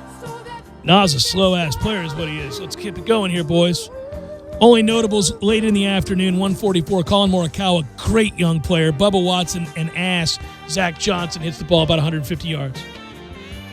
And he can make a putt all day long. The two-time major champion or three? I think it's two. Two. He's won the British and the Masters. British, yeah. That was the year that Spieth was going for the Grand Slam, so I was like, Zach Johnson, but no Grand Slam. I like it. Good work out of you, sir. Good work, Director Matthew. Be well, everybody. Have a great evening. Take care.